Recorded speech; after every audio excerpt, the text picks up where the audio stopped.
our community. In time, that podcast evolved into radio, television, and live stream, and through that evolution, new ideas have enhanced delivery, giving a stage to students both in front of and behind the microphone in Arizona and beyond. Thank you for supporting the Varsity Sports Show, now the Varsity Media Foundation, a 501c3 educational organization. This is Carefree Arizona Mayor John Crane. You're listening to the Varsity Sports Show, hosted by Carefree's favorite son, Vince DeLisio, who was just awarded Carefree's Man of the Year and given the key to the city. Oops, I just perjured myself.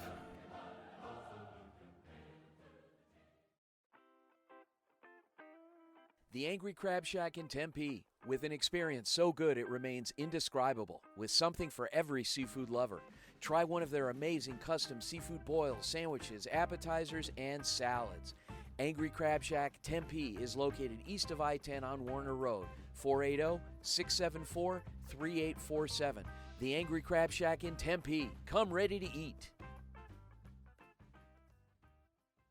AM 1060 KDUS Tempe Phoenix and KSLX HD2 Scottsdale Phoenix. This program is made possible by Friends of the Varsity Media Foundation, a 501c3 nonprofit educational organization. You are listening to the Varsity Sports Show. You are listening to the Varsity Sports Show on AM 1060 KDUS Arizona. On AM 1060 KDUS Arizona. Still the home of youth, high school, college, and you in Arizona and beyond. Welcome to the Varsity Sports Show. And now, welcome to the Varsity Sports Show. Welcome to the Varsity Sports Show.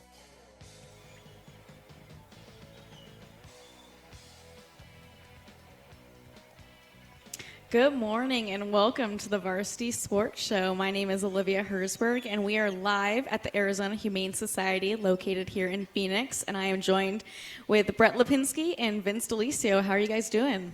I'm doing great. How are you doing today? I'm doing good. This is fun. We're out on the road today. I'm so excited because we've committed to doing these remotes the second half of the semester, the spring, and it's just a lot of fun because you get to go out and do things and you run into friendly faces like we have with us this morning. We're going to introduce our guests shortly. And then you run into people that tend to be a little grouchy in the morning, too. Not here, though. Not here. But in other locations, yeah, it's been kind of questionable. But, yes, good morning, ladies and gentlemen. Welcome to the Varsity Sports Show. My name is Vince DeLisio, joined by our co-hosts today, Mr. Brett Lipinski and Olivia Herzberg, an amazing group that we've assembled, members of our team, as we go through and present all that's great in Arizona with our little vessel that we use to deliver it, called the Varsity Sports Show. We are joined by a very special guest out at the Arizona Humane Society. It is Ms. Kelsey Dickerson. Kelsey has been a mainstay. We talk about how she is the Arizona Humane Society, where when I was a kid it was Marge with Pets on Parade. Now it's Kelsey. Kelsey, how are you doing? Oh man, you are too kind to me, Vince. Thank you Nonsense. guys so much for being here. And yeah, thank you so much for all of the support that you do for our homeless pets. We really appreciate it. Of course. So just getting started here at the Arizona Humane Society, just kind of tell us your story of how, you came to where you are today. Like, you're an animal, I'm sure, being here. So just tell us a little bit about how you came to the Arizona Humane Society. Yeah, so it's kind of a full circle moment for me. So growing up, watching Pets on Parade with my grandma, with Marge Wright, as Vince mentioned her, I always loved animals. We had rescues ourselves growing up. So I went to ASU. I'm local here, worked for the Phoenix Suns and Mercury for a little bit, and I somehow found my way to the Arizona Humane Society, hosting Pets on Parade myself, as well as being a spokesperson for AHS. And it's absolutely wonderful. I love what we do here, and I love being able to talk about it because we could not save the lives that we do each and every day without the support from the community. For sure. And sports and pets, two of my favorite things. All right. Kelsey, you guys just received a big $100,000 donation for new Austin EMT pet ambulance in memory of media personality Bill Austin. Can you touch up a little bit on that to let our listeners know all about what that donation means for this means for everyone here? Yeah, of course. So the Arizona Humane Society, for anyone who's not familiar, we really play a niche role in the Valley where we care for almost 18,000 sick, injured, and abused pets each and every year that truly have nowhere else to go. So a part of that life-saving mission is through our field team, which consists of emergency animal medical technicians, which are basically pet paramedics as well as cruelty investigators. So this $100,000 donation allows us to be able to have this new EAMT pet ambulance truck, thanks to Bill Austin Fund, like you mentioned, in memory of Bill Austin. So for anyone who loves radio and has been in the Valley, it is the 13th anniversary of his passing. So this truck is named after him, in memory of him, and we are just so excited to be able to carry on his name and be able to continue saving lives in memory of him. And it's estimated that we're going to be able to, well, it has the ability for us to be able to save up to 4,000 more pets each and every year by having an extra truck out there 365 days out of the year. So we are so excited. We're so grateful. Like I mentioned, we couldn't do anything that we do each and every day without sponsors like this, without our community supporting us, because we are a nonprofit. So what that means is that we don't get any funding from the government. Everything that comes to us and everything that you see here, from our trauma hospital to our bottle baby kittens and even to the leashes and the food that we do for our pets each and every day, could not happen without donations. That's awesome, and what an incredible honor to have here at the Arizona Humane Society.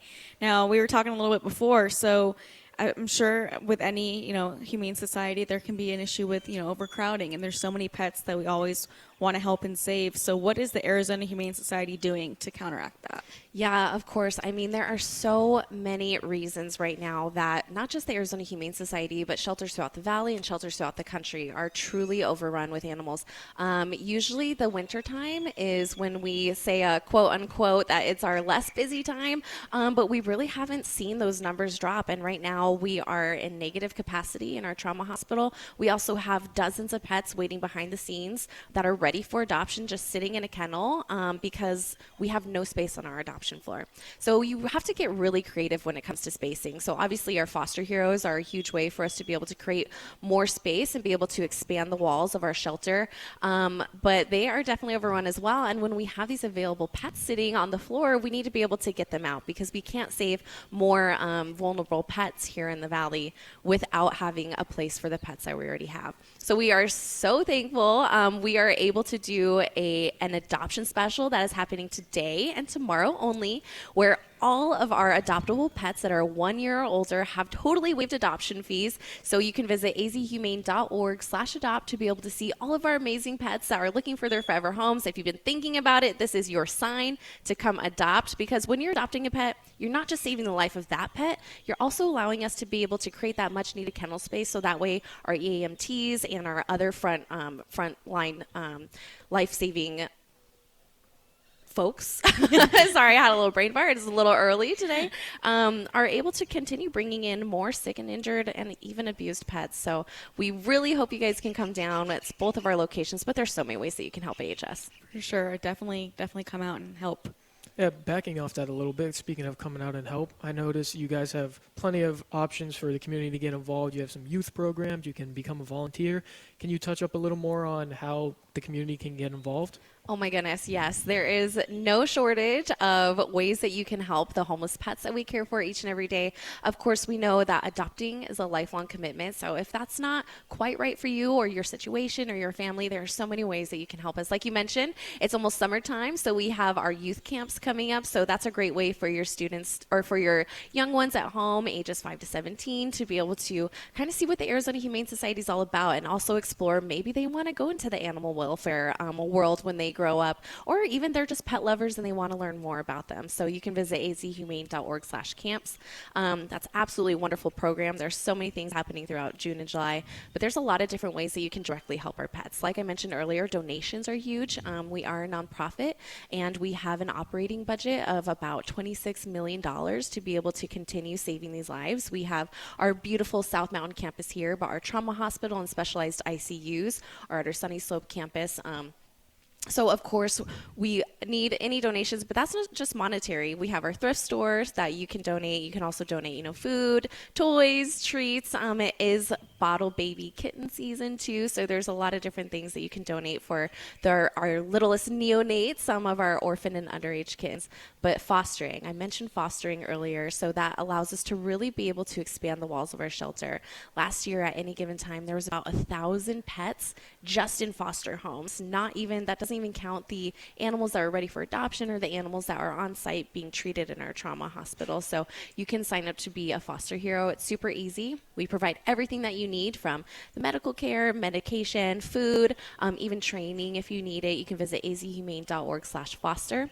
And what's so great about that, too, is that you also have the first right of refusal to adopt when you foster. So if you fall in love and you don't quite want to give them up, when it's time for them to be ready for adoption, you can adopt them. And then volunteering. I think you maybe have seen some volunteers moving around today already, even at this early hour. There's so many different ways you can volunteer at AHS as well, from dog walking to working in our trauma hospital, creating enrichment items, or even just giving socialization and love. But if you don't want to directly interact with the pets, like I mentioned, we have our thrift store, and we also have different ways to be able to interact with humans as well. So you can visit azhumane.org/volunteers for that. But I mentioned just a few ways. I'm going to stop with that. But if you visit our website, there's a lot of ways that you can help AHS. For sure. It sounds like there's many ways to get involved and make yourself known here. And I think that's great to give back to the community as it is here. So what would you say for you is the biggest reward working here and being here day in, day out?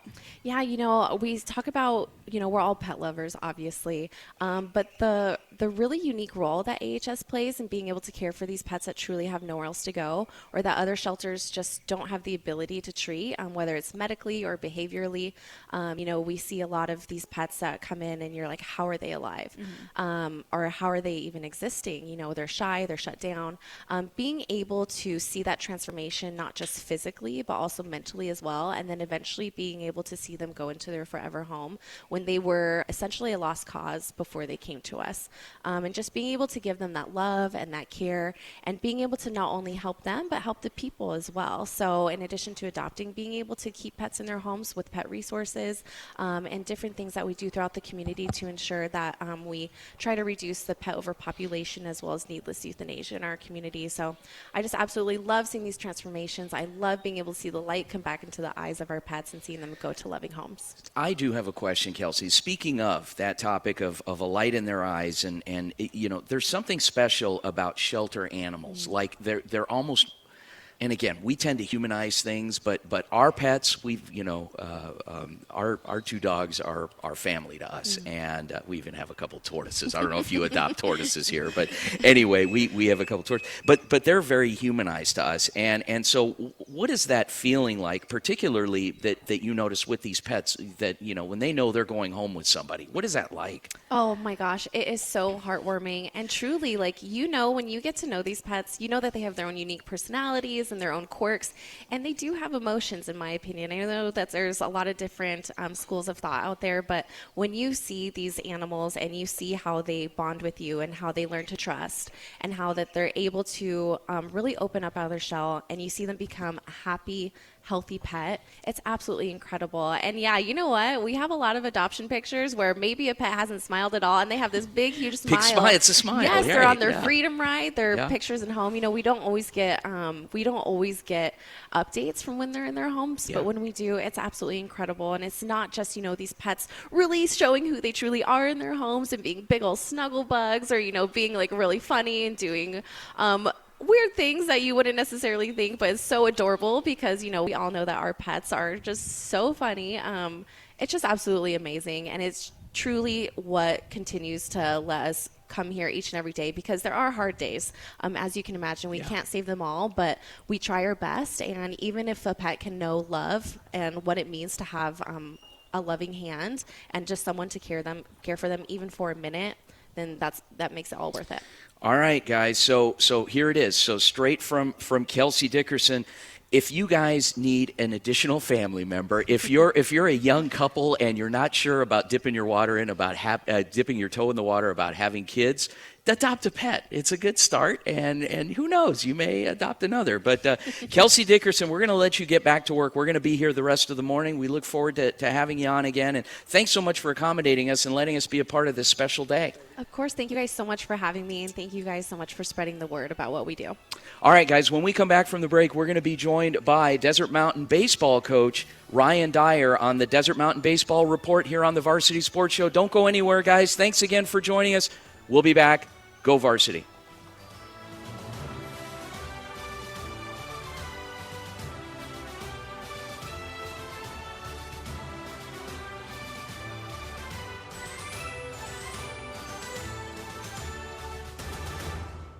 Carving out time in your afternoon for the Doug Gottlieb Show right here on KDUS AM 1060, 100.7 HD2, and KDUS1060.com. Weekdays from 1 to 3 p.m. Hey everyone, I'm Caleb Wiley. I'm from the LA area, and I study sports journalism at the Walter Cronkite School of Journalism at ASU.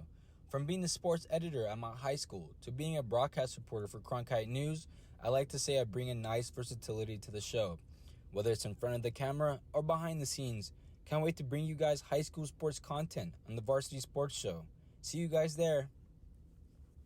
Training Better Athletes was founded by renowned football coach Ron Sowers with the philosophy of training well-rounded young people in mind and body. TBA is the go-to for middle schoolers through the pros.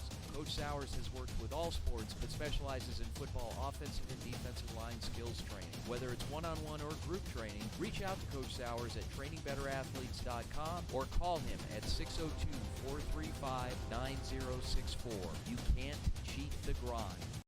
Hi, my name is Jacob Seaver with the Varsity Sports Show, and I am currently a sophomore at Arizona State University's Walter Cronkite School for Journalism and Mass Communication. I am excited to be on the mic this year and looking forward to bringing you some of the best high school and JUCO content that the world has to offer. Definitely looking forward to seeing you and for you to hear me on the Varsity Sports Show.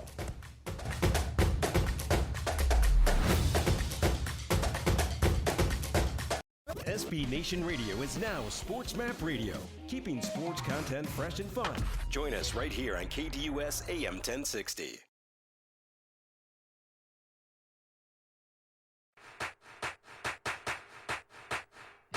It's Desert Mountain Wolves baseball with Coach Ryan Dyer on the Varsity Sports Show, AM 1060, KDUS, Arizona. Welcome back to the Varsity Sports Show, AM 1060 KDUS Arizona. Vince DeLisio joined by my broadcast partners, Brett Lipinski and Olivia Herzberg. And we are joined, now it's time for the Desert Mountain Baseball segment. Coach Ryan Dyer, what a way to start off the segment. Big win yesterday, and just things seem to be moving in the right direction, and I don't know that they haven't been the last few years out at Desert Mountain. I mean, just a wealth of talent, but some great baseball being played out there. Coach Dyer, how you doing, sir? Morning, guys. How you guys doing? We're doing wonderful. Congratulations on the big win yesterday, and we're just so excited to be a part of what you guys have been consistently building over there. If you were to give us kind of a report, a state of things right now, what would you say? Well, I would say we have our backs against the wall, which we are not accustomed to over at Desert Mountain. So the kids are taking it as a challenge. The spirits are about as high as they could be, and we kind of, after we got to the halfway point of the season this week, we came into a meeting the other day, so we're cleaning the slate. Second half of the season, and all we have to do is play 500 baseball, and we're going to make the playoffs, and we're going to be one of the toughest teams to beat if we can do that. So yesterday was step one. Kids showed up. They did what we asked them to do in the season that we said is our new season, and now we have a huge game ahead of us against Verado on Wednesday, and then Cactus Shadows on Thursday this week that we're looking forward to. All right. Great, Coach. How can a win like this with some dominance on both sides of the ball at the plate and on the mound, how does that help bring this team such success coming down the stretch if you guys can continue to keep doing that and have games where both sides of the ball are very dominant? Yeah, I think it's just the mindset that we talked about, the new season, new slate. This is the team we expected to have coming into the season, and then we just got hit with an onslaught of bad bounces, bad breaks, really tough opponents. And and we just had a hard time rising to the challenge. So I think we've had plenty of games now for these young guys and the inexperienced guys to have no more excuses. And yesterday they rose to the challenge, and I think that that's going to be a huge confidence boost going into a big stretch against some really tough opponents. We got the defending state champion Verado team coming in on Wednesday, and then, in my opinion, one of the top teams in Arizona this year in Cactus Shadows, and their stud pitcher Schaefer coming in on Thursday. So we're gonna take the positivity from Friday and just remind ourselves this is the team that we thought we would be, and be ready to go. Hi, Coach. So you were talking about this season, and Vince was mentioning just the dominance that you guys are having after a great win on Friday. So how does this season compare to previous seasons, and what would you say accounts for how you guys are in standings today? Previous seasons we've been the team to beat in Arizona the last 3 years, and this year at the start of the year that was kind of the mindset we had, and we got our butts kicked a little bit by a lot of teams that felt differently, and so it's kind of shifted gears of our mindset. Now we're kind of feeling that we're the underdogs, the team that people have kind of looking down their nose at and saying what happened to those guys. But the problem is everybody still knows they need to beat us. That we're not going to see anybody's second best whenever we show up to the field, because kind of where our power points are and where we are is kind of a 3-8 PowerPoint team. We're a team that teams cannot lose to because of the PowerPoint formula. So, we've changed our mentality. Like I said, we feel that we're the Cinderella team from here on out. We've got to go upset some teams and take the lessons we've learned by the lumps early in the season and be ready to challenge these top teams we have coming our way over the next few weeks. All right, Coach, and you mentioned with this win, now your team's catching stride as a whole, but is there some players on the team that might be catching stride at the right time that can help provide some wins for this team down the season? Absolutely. Our mantra right now is just next man up. We're a team of a bunch of players, not one player. That's kind of what we're kind of going on from this point. We lost our superstar Kyle Pettigrew to an injury 3 or 4 weeks ago, and that really deflated us quite a bit. And so everybody kind of came together and said, hey, we don't need one man to be the guy that carries us. We all need to be that guy that steps up. And, through that, we found some unsung heroes over the last few weeks. We have the senior James Hunter, who really hadn't even been a thought in our offensive lineup. He got a chance during the tournament last week and during senior day and just kind of caught fire. And he's been a big catalyst for us over the last week. So I'd say James Hunter offensively, and then Lucas Geisler. He's stepping up to be our main arm going down the stretch, and so we're going to look to those two guys to kind of be a springboard for everybody else to get on board with the second half run we're trying to make. Well, thank you so much, Coach Dyer. This has been a great chat, and I appreciate you coming out onto the Varsity Sports Show. Fortunately, that's all the time we have, but I appreciate you, and guys, and good luck to the rest of the season. Thanks, guys. Have a great day. Thank you. Now, coming up, we have the Arizona High School highlights with Sebastian. So definitely stick around, and it'll be a great segment, and we'll hear what Sebastian has to say about high schools around the Valley.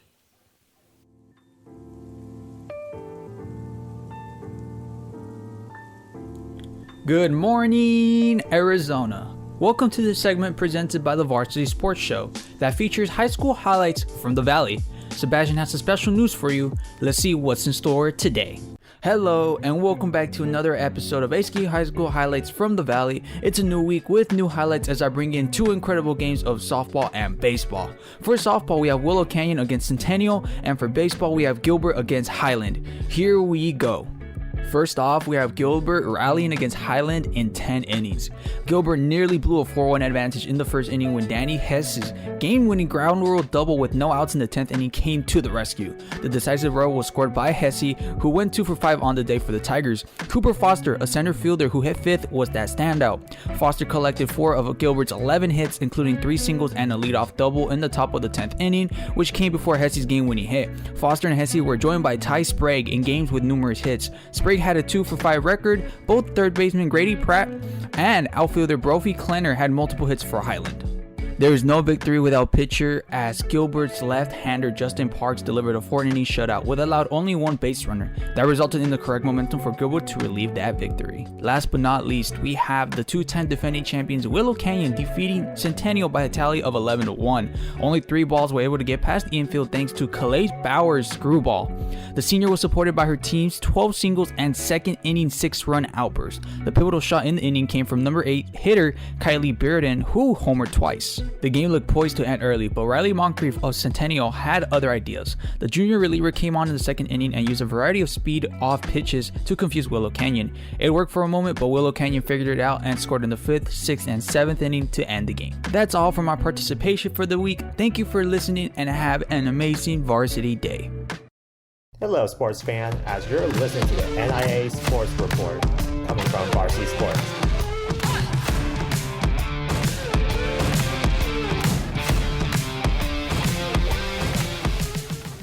Hello, everybody. Welcome to the Varsity Sports Show. My name is Brandon Tran. This week, I'll be recapping Emory Riddle's aeronautical softball team, as Emory Riddle is currently 18-9, 10-0 in the Cal-Pac Conference, currently on an 8-game winning streak, as they just came off a 4-game sweep over La Sierra, winning the doubleheader on the Sunday and Monday.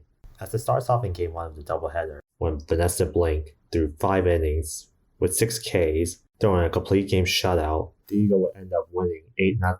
They followed Game 2 with a 13-4 win over La Sierra, led by Leah Salas, as she was 3 for 4 hitting and also having a home run in that game, hitting her second home run of the season. Moving on to Monday's doubleheader, the Eagles will win 16-1 as freshman third baseman Autumn Sumlisi hit a grand slam, had 1 walk, scoring 2 runs and 5 RBI. The freshman third baseman continued that in the second game of the doubleheader, hitting another home run, giving her her 4th home run of the season, and her fellow teammate Leah Salas and Jay Bayless both combined for 8 RBIs. 4 RBIs each, leading the Eagles to a 13-3 victory. First season head coach Nicole Hennessy explains the key to sweeping La Sierra. We really attacked it with our approach at the plate. I mean, you got to score to win. Our defense held it down. Our pitching staff is awesome all around. So we really just stuck with the approach at the plate. In that last game, it was a little bit of a nail biter for a bit. And so we reverted back to small ball and moving runners and squeezing one in. And then after that, I mean, we just blew it open. And I feel very fortunate that we have that depth and that ability to do so. That's all I have for this week for the NAIA Sports Report. I'm your host, Brandon Tran. I hope to see you all next week.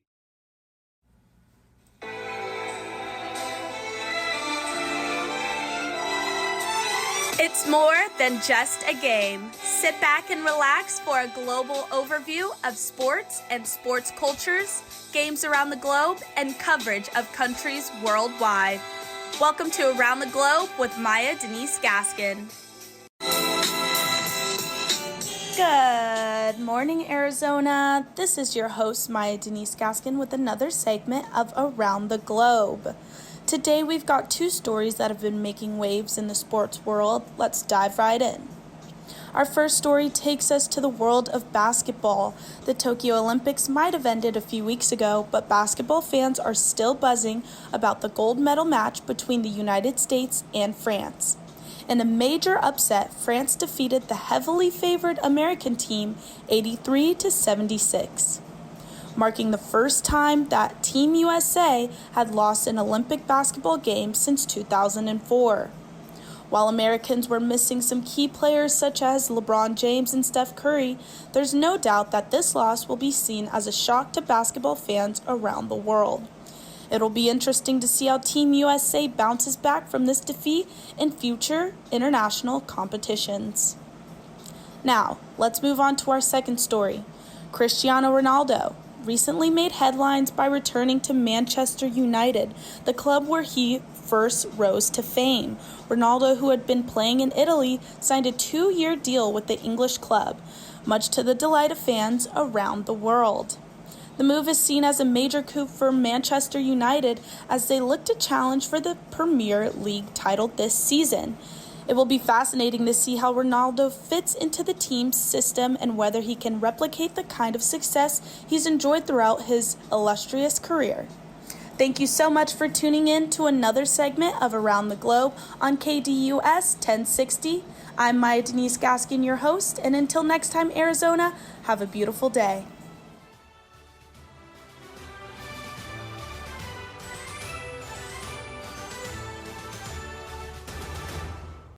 Listener rewards for you with the KDUS 1060 app. Download today to hear all of the national and local shows you love. That's the KDUS 1060 app. Hey, local businesses, join the Varsity Sports Show and promote your business on our weekly radio show and game live streams. We have several options to promote your business affordably and reach our incredible audience. Call, text, or email us anytime if you'd like more information on joining our team. The Varsity Sports Show will work hard to promote your business through our audio and video platforms while also promoting all of our young people. 480-779-9437 or email us at varsitysportshow.com. Hello, sports fans. This is Dick Stockton, and you are listening to Arizona's home of youth, high school, college, and you, the Varsity Sports Show on AM 1060, KDUS, Arizona. It's game time, and we're here to win. Hi, I'm Sabrina Giles. I'm a senior at ASU and studying at the Walter Cronkite School of Journalism and Mass Communications, with my major being sports journalism. I'm excited to announce that this spring I will be working with the Varsity Sports Show to bring you any and all things sports. From commentary to broadcast, I'll be working to cover your favorite teams and make my mark on the world of sports journalism.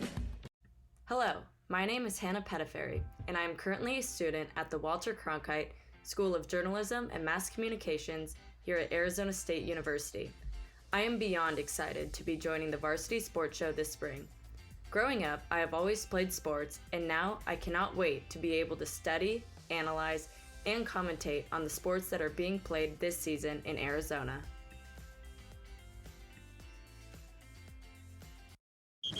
Have you downloaded the KDUS 1060 app yet? Download today and get all of your favorite local and national shows right on your phone.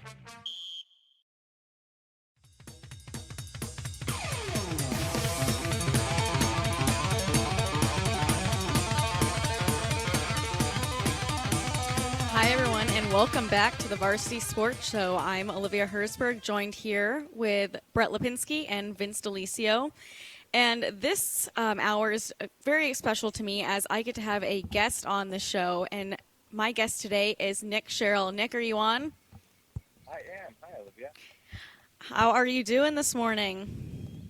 I'm doing great. Thank you so much for having me on your show. I'm excited to talk this morning.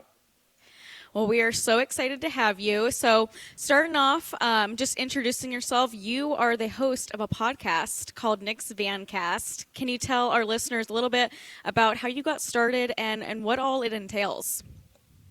That's right. I host a podcast called Nick's Vancast. And a little bit of backstory, I am a filmmaker, actually from a faraway place called California, but I just loved interviewing people for my career in film. And then, if you've ever heard of van life, I have one of those cargo vans where people take camping. And I decided, how can I use the van to be creative and talk with people like I like doing with film? And so I decided to start a podcast where I bring my roving studio to my guests and talk with them about how they've turned their passions into careers. And I have been able to talk with a lot of awesome and interesting people all over this state, but as well as yours there in Arizona, too. That's awesome. And if, I think I have it correct. You're in LA today doing a podcast? I am. I'm in Los Angeles talking with a painter. I talk with a wide variety of people from comics to athletes to photographers. And today is a painter who lives in Los Angeles. His name is Mark Maggiore, and he paints these wonderful images of Western and cowboys. So I'm excited to be doing that later today. Yeah.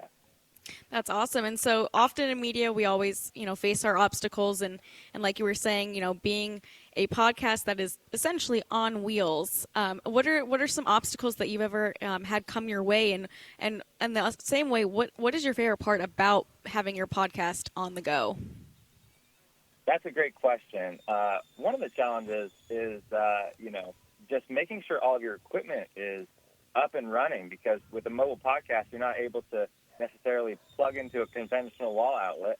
I'm lucky that I have solar on this mobile studio of mine, but you just have to make sure that all of your cameras are charged, because you're not plugging a camera into all of that. You do have to make sure your batteries are charged.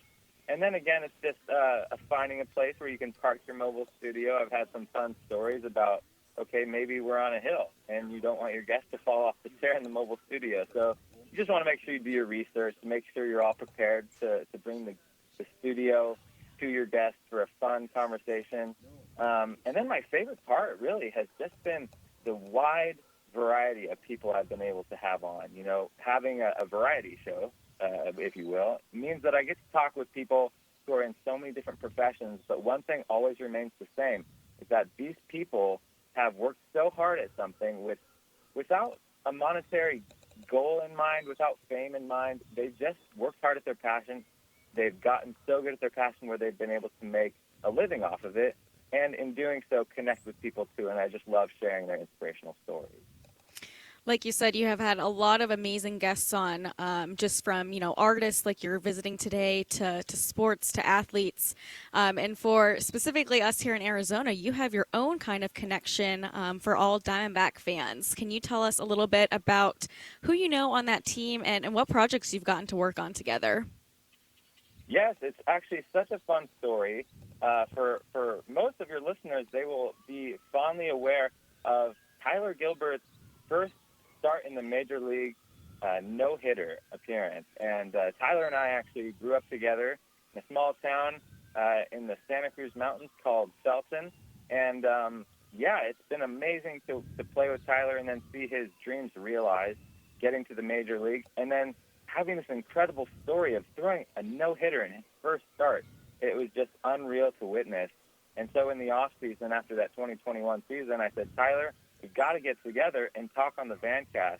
So we connected for an interview. He got to tell me all about what that feeling was like, because people saw it on TV, but I got to sit down and say, Tyler, let's sit down in the studio, and what were your emotions going through this crazy experience? And we got a chance to, make another fun video with some overlaying B-roll and some images of his parents just so happy for him and him training.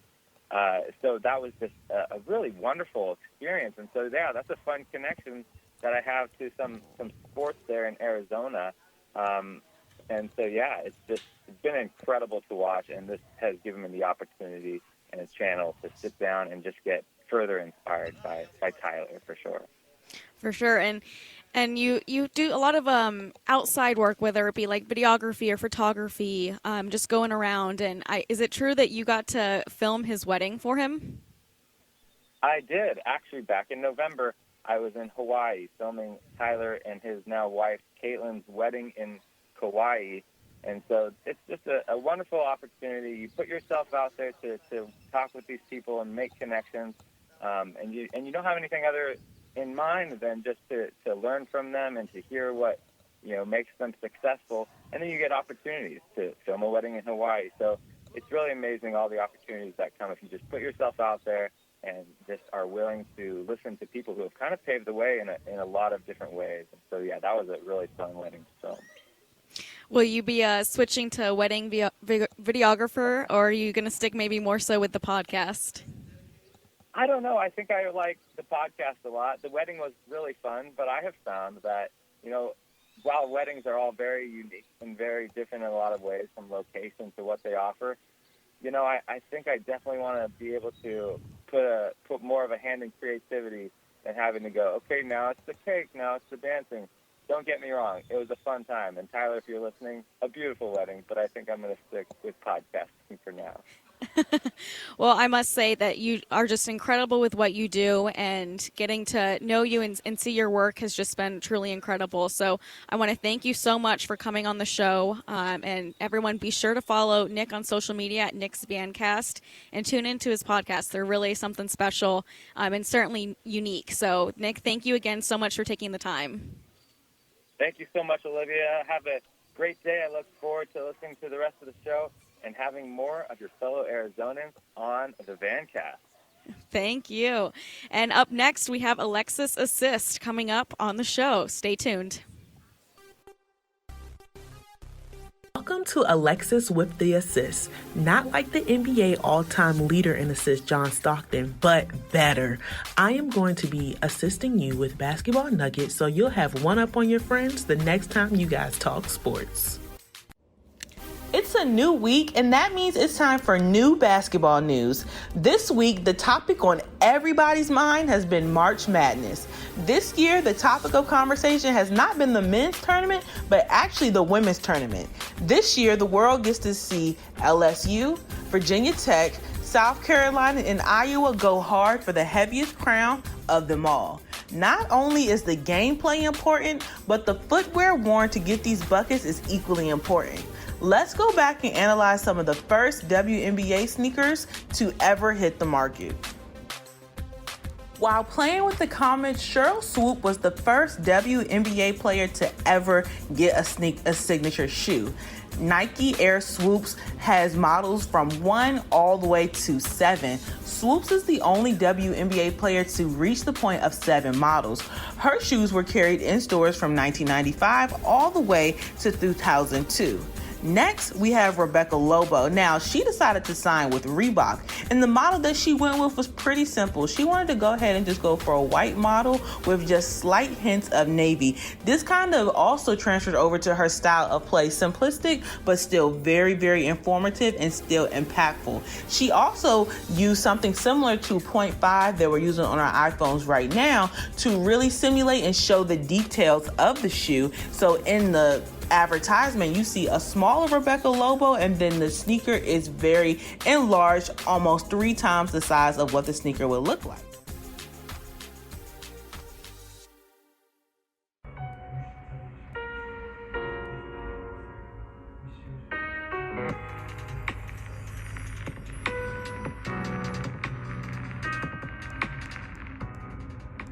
Hi, everyone. My name is Dominic Hernandez, and today I'm very excited to be doing an interview with Hayden Gorovitz, who happens to be a javelin thrower for the Desert Vista High School. So, Hayden, I'd like to start off with, how did you first get into throwing javelin for the school? So I started throwing javelin when I was 6 or 7 years old. I was introduced to it by our feeder team. The girls' head coach introduced me to it because she knew I was a quarterback and I threw baseball when I was younger. And later we found out at an elementary meet that our neighbor, who's now my coach, threw jav in Oregon. He was a state champion there, and then he threw at MCC and ASU. And now he's our Desert Vista javelin coach there, and I've been working with him ever since. What have you enjoyed the most about throwing javelin?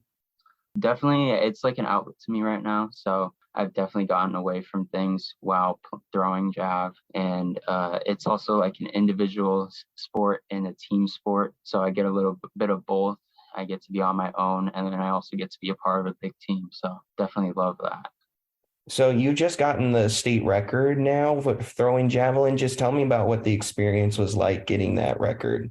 It was definitely cool, especially at a college meet. So I hit the state record a couple weeks ago and I threw 209. So that was pretty cool. And then a couple weeks later at the Willie Williams in the college gate division, I ended up throwing 221.8, and I've been getting a lot of congratulations and everything like that, which I really appreciate. But I'm trying to stay humble, of course, and trying to keep my head down the tunnel and definitely trying to stay focused.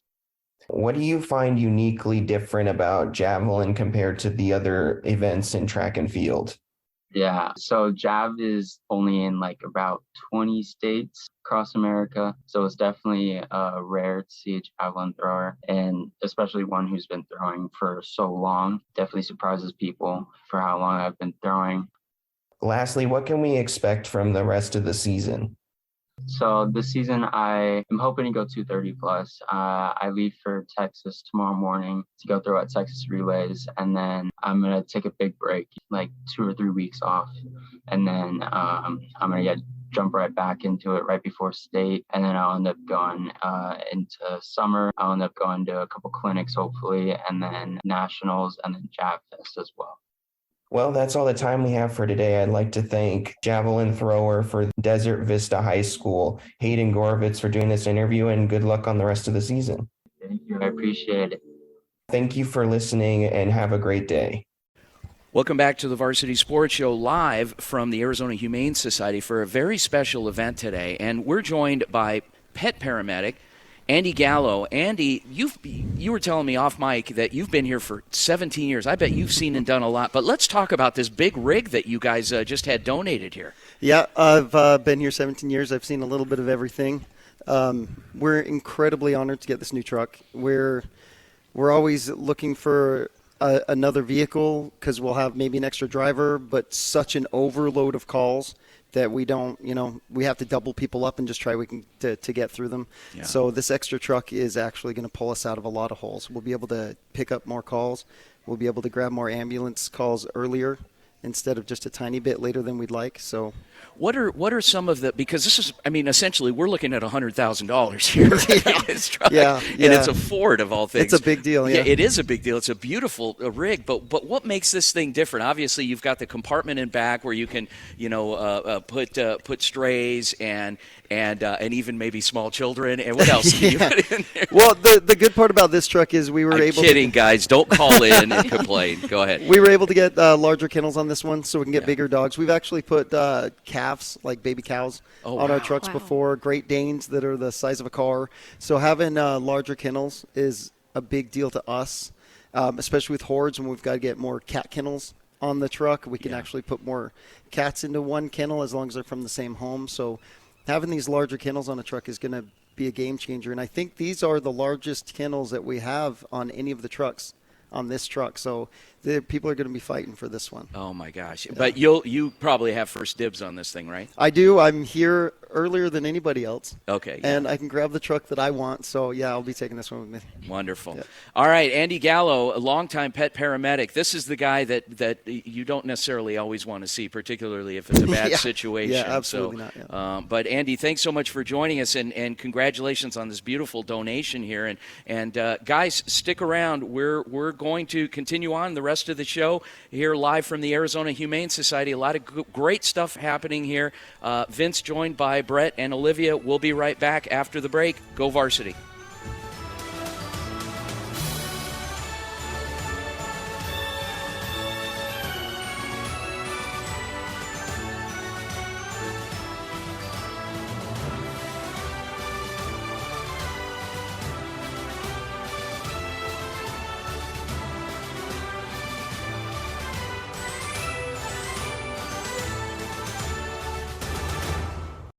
Turn those picks into gold. Wall-to-wall NFL coverage and the biggest stories coming to you from 3 to 5 p.m. The Rich Eisen Show here on KDUS AM 1060 and KDUS1060.com. The Varsity Sports Show is proud to partner with SaberCat Athletics. That's right, the Scottsdale Saguaro SaberCats are on the Varsity Sports Show. Join the Varsity team as we cover the Cats during the SaberCat Report on Saturday morning's Varsity Sports Show on AM 1060 KDUS Arizona, featuring players, coaches, and commentary. Look out for live stream coverage of Saguaro SaberCat sporting events by going to YouTube and searching for Varsity Sports Show, then click that subscribe button to stay up to date. The Saguaro SaberCats are here. Hey, local businesses, join the Varsity Sports Show and promote your business on our weekly radio show and game live streams. We have several options to promote your business affordably and reach our incredible audience. Call, text, or email us anytime if you'd like more information on joining our team. The Varsity Sports Show will work hard to promote your business through our audio and video platforms while also promoting all of our young people. 480-779-9437 or email us at varsitysportshow.com. Chris Scott of RE/MAX is Central Oregon's best realtor for anyone thinking of a vacation home or relocation. He's our very own born and raised Phoenician who moved his family to Central Oregon nearly 15 years ago. Contact Chris if you're thinking of exploring beautiful Central Oregon. It truly is living at its best. 541-999-5614. Proud partner of the Varsity Sports Shows, it's Dylan. Coaches, the Varsity Sports Show wants to be part of your team in 2023. We have a proven track record of providing the most coverage of your teams with Thursday and Friday night football. We will spotlight your players with multi-camera game broadcasts, pre- and post-game interviews, and segments on our Saturday morning radio show. With over 100 games broadcast in 2022, we will be exceptional for your team. Call, text, or email 480-220-4629 or info@varsitysportshow.com.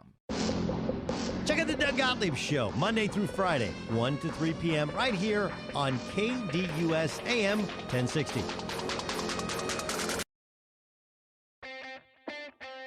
The Varsity Sports Show presents the SaberCat Report with Saguaro High School baseball coach Joe Mickey. And now, here's the SaberCat Report.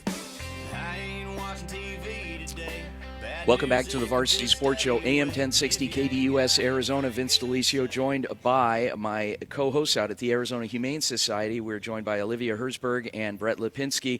And now it's time for the SaberCat Report. This is our weekly look at the Saguaro SaberCat baseball team, of which we are a proud partner. We broadcast a live stream a good number of their home games and having fun with them this year. And it's been a 3-year partnership, actually, with them.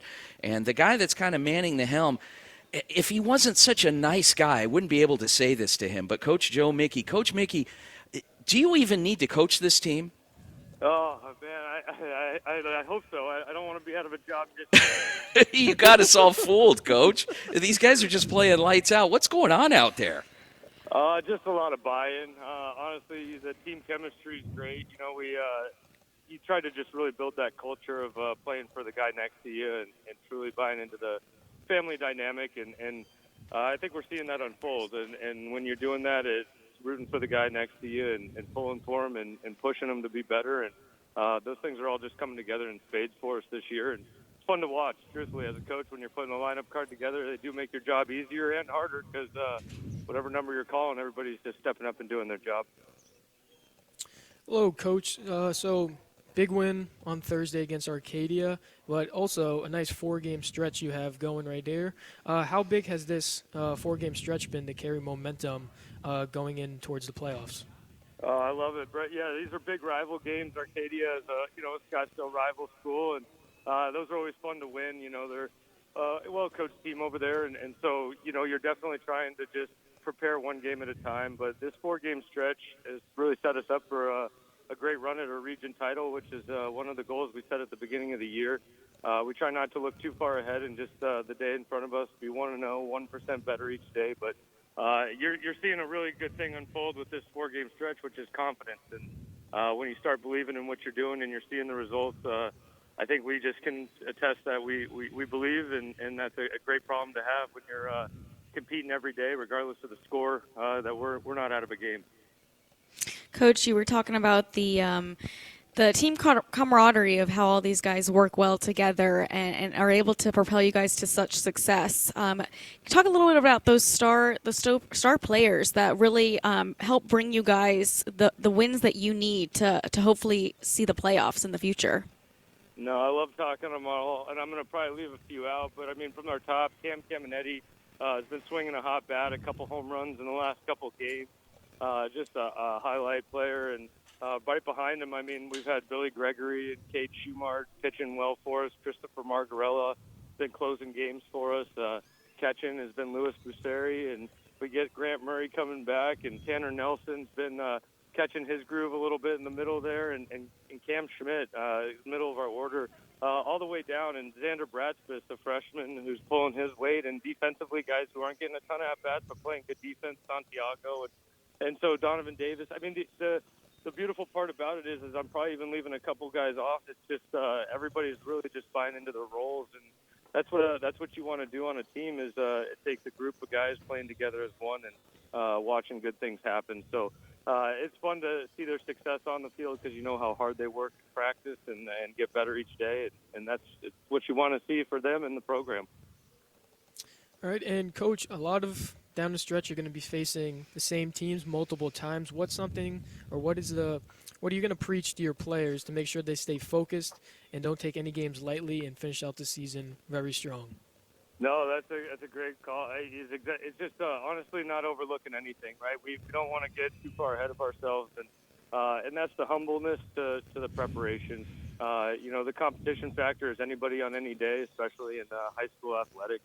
And so, there's not a day you can take off. And, we've put ourselves in a great position. We're sitting at the 1 seed right now, which is the first time. And I think we can all attest everybody likes to go out and beat a 1 seed. So, we see that in the March Madness stuff. And any sport, the top team usually gets everybody's best shot. And so we can't take a day off as far as what we're doing to prepare and knowing that everybody's going to come and they want to put that kind of bullseye on you and say, hey, we beat the top team. So we have to be ready to match that energy and match their best shots and be our best version of ourselves each time we step on the field. So it's a compliment and also a challenge to just be ready for those opportunities.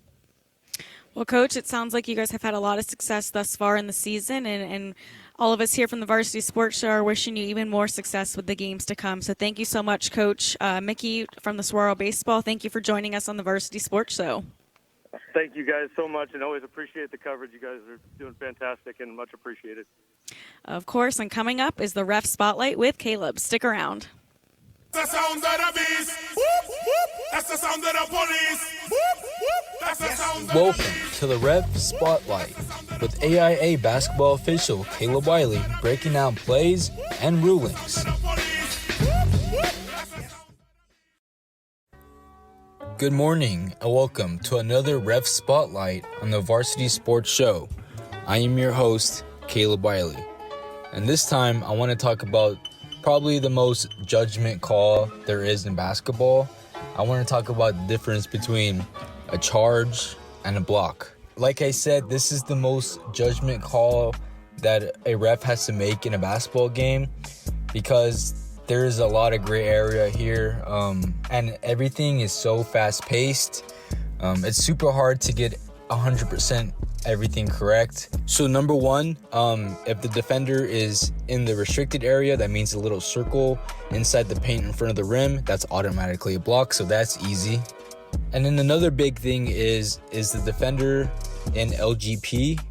LGP stands for legal guarding position. If the defender is in LGP and the offense runs into him, then that is an offensive foul, a charge. Or in high school, they call it a player control foul. If the defender is in any way turning his body, like you see a defender, offensive player drive the ball to the hoop and the defender standing there, but he turns his body a little bit because he's scared of the contact or anything like that, or he bumps into his shoulder, that's an automatic block. If an offensive player is driving to the hoop and the defender gets beat on the spot and bumps into him at all and makes contact with him and impedes his movement to the hoop, that's a block automatically. And like I said, this is probably the hardest call in basketball, and coaches and fans definitely need to be patient when it comes to these type of calls because it is really, really hard to get it 100% correct, like I said. Well, that's all the time I have for today. Thank you for listening to another Ref Spotlight on the Varsity Sports Show. Welcome to the Varsity Sports Show. This is the JUCO Sports Report. And now, here is Jodeci Ariana with the JUCO Sports Report.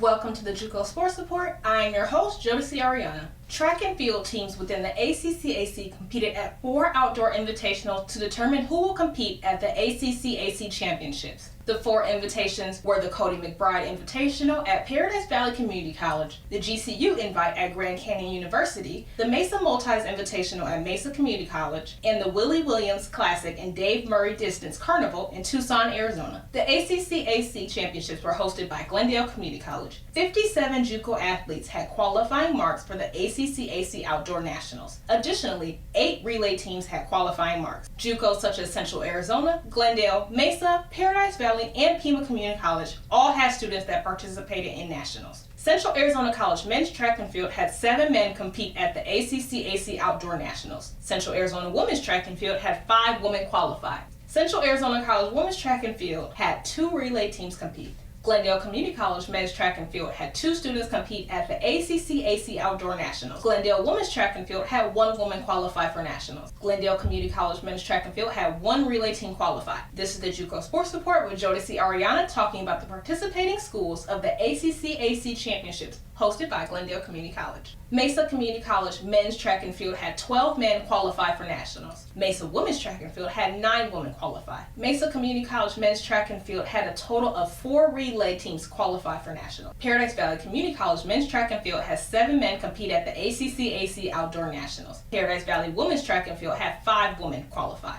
Pima men's track and field had 7 men compete at the ACC/AC Outdoor National. Pima women's track and field had 2 women compete. Pima Community College men's track and field had 1 relay team qualify for nationals. This has been the JUCO Sports Report with Jodeci Ariana.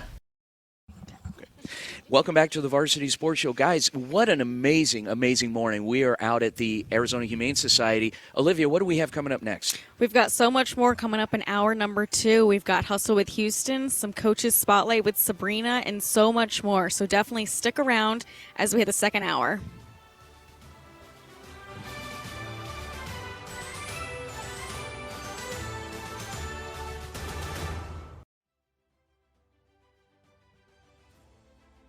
Thank you for listening to the Varsity Sports Show, where our mission is to empower education and enable dreams, creating an unmatched platform to showcase talent both in front of and behind the microphone in radio, television, podcast, and live streaming. The Varsity Sports Show, still your home for youth, high school, college, and you in Arizona and beyond. Broadcasting from the Superbook Sports Studios, KDUS AM 1060 Tempe, Phoenix, and KSLX HD2 Scottsdale, Phoenix. Hello there, my name is Brandon Tran, and I'm a Cronkite student at Arizona State University, and I'm so thrilled to be joining the Varsity Sports Show this semester. As a former athlete myself, I'll be providing content, both boys and girls, as you can follow me on Twitter at BrandonTran70. As I hope to see you all there this semester and provide great content around you.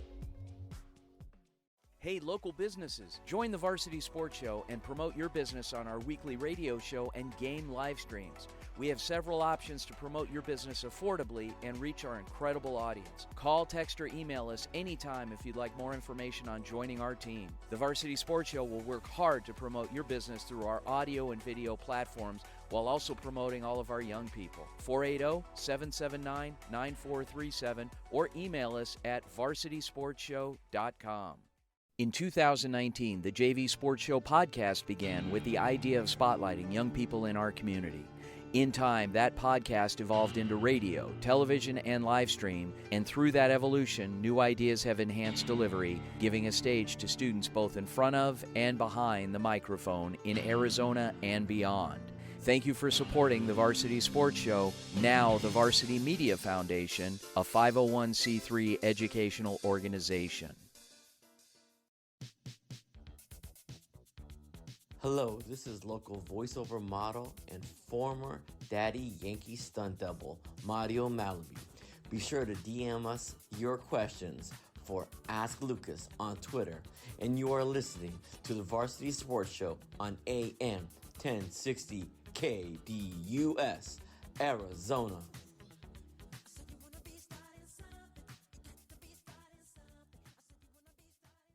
AM 1060 KDUS Tempe, Phoenix, and KSLX HD2 Scottsdale, Phoenix. This program is made possible by Friends of the Varsity Media Foundation, a 501c3 nonprofit educational organization. You are listening to the Varsity Sports Show. You are listening to the Varsity Sports Show on AM 1060 KDUS, Arizona. On AM 1060 KDUS, Arizona. Still the home of youth, high school, college, and you in Arizona and beyond. Welcome to the Varsity Sports Show. And now, welcome to the Varsity Sports Show. Welcome to the Varsity Sports Show.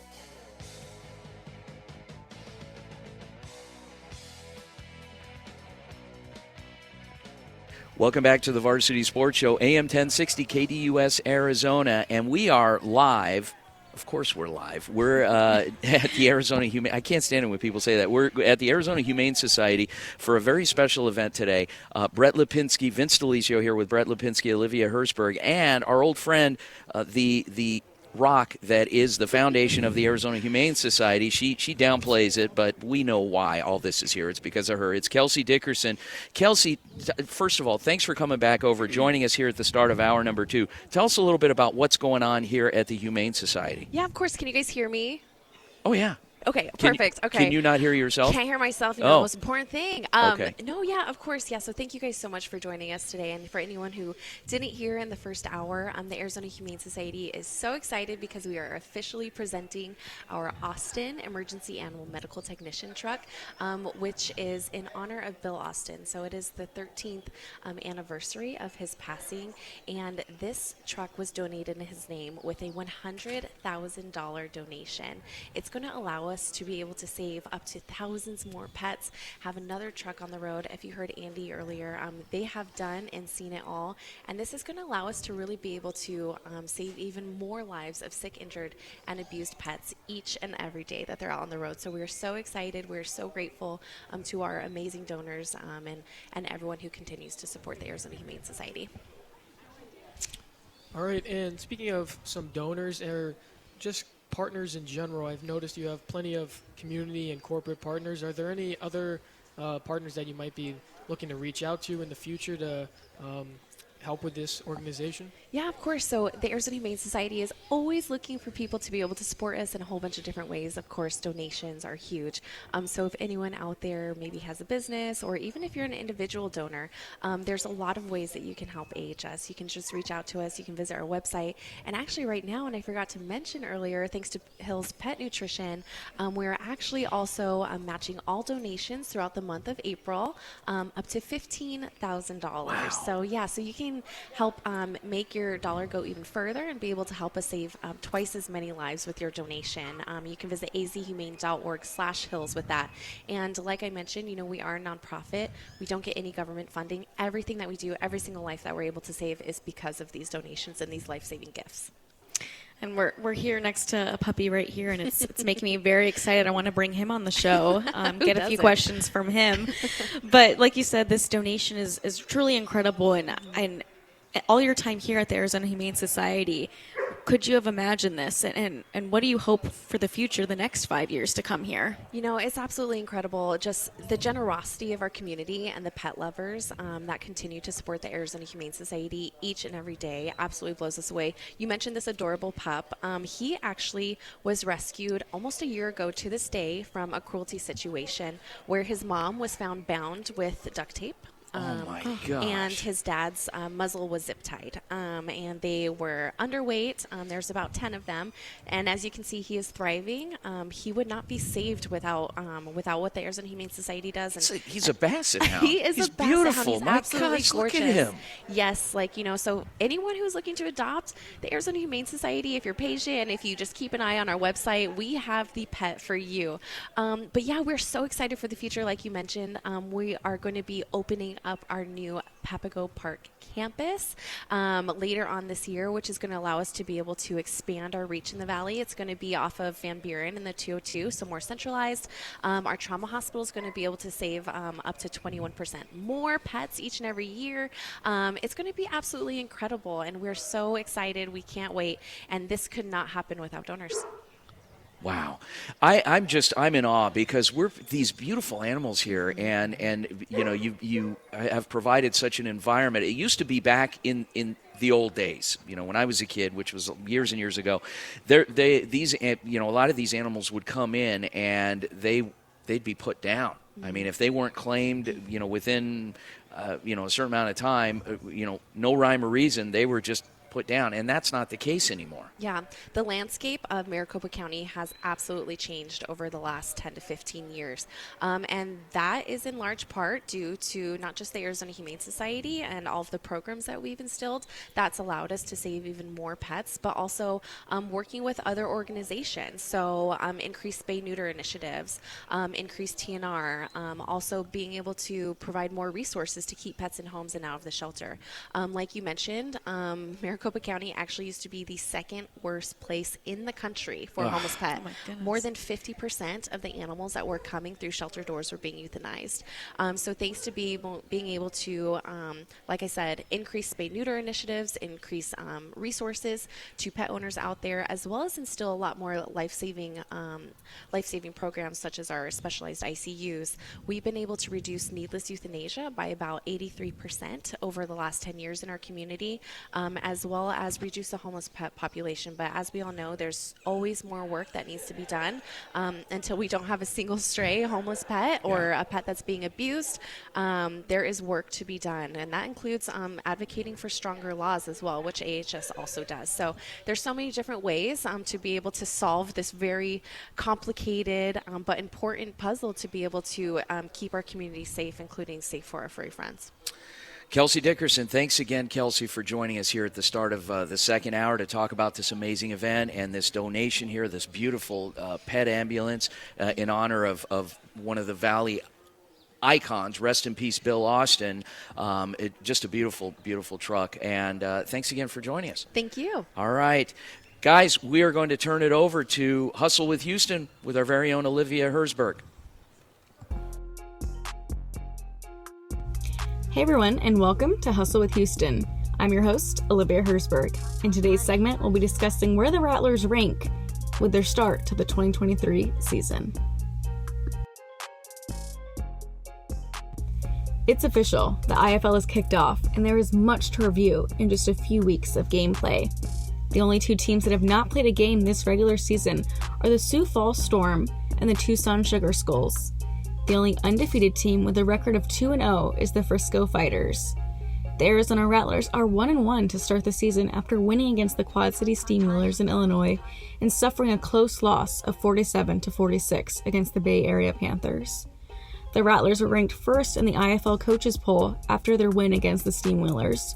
The Rattlers started off strong against the Panthers in the first quarter, going 14-7, and were consistent in scoring, so much so that the game was tied heading into the fourth quarter, 33-33. Although neck and neck, the Panthers were able to sneak by with the win. Isaiah Houston and the Rattlers' next game is on April 8th as they take on the Tucson Sugar Skulls. The last time these two teams played each other was back in June of 2022, and the Rattlers came out with a victory with a score of 54-24. Will they be able to accomplish this again? The Rattlers will play their next two games at home in the Footprint Center. They're away when playing the Frisco Fighters on April 22nd in Frisco, Texas. As for specific rankings, Drew Powell of the Rattlers is on the ranking board for passing yards, having received 127 yards just against the Bay Area Panthers alone, and Haley Braxton is on the board for rushing yards with 50 during that game.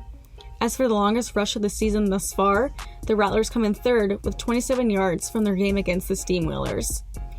Be sure to grab your tickets to see your Arizona Rattlers on April 8th at the Footprint Center for a 6:05 p.m. kickoff. That's it for this edition of Hustle with Houston. Thanks for listening, and we'll catch you next time.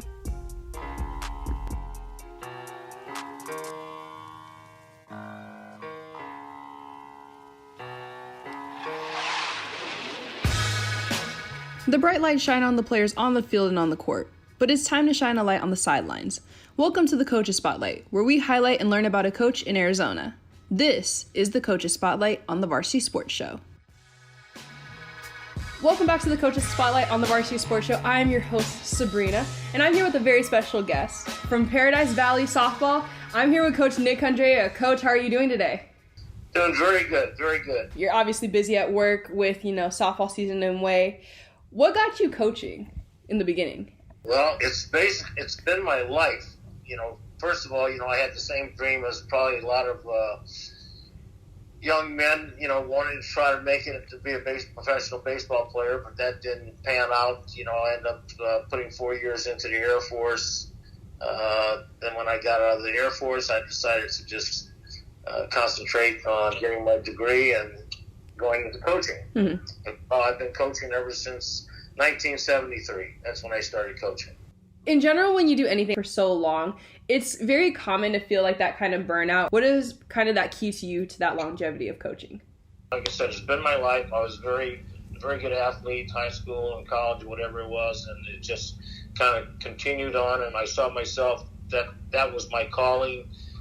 Not so much that it had to be with the coaching part, but, teaching PE and working with young people, it's been something that I guess I was kind of made for it. Coach Condrea, thank you so much. I really do appreciate it. Thank you very much. And thank you to you for listening to the Coaches Spotlight on the Varsity Sports Show.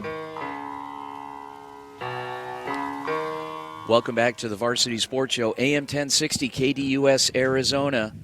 Vince DeLisio joined by Olivia Herzberg and Brett Lipinski this morning out at the Arizona Humane Society for a very special dedication, a brand new, beautiful pet ambulance. And this is, we posted this on our social media, but this is what $100K buys you these days.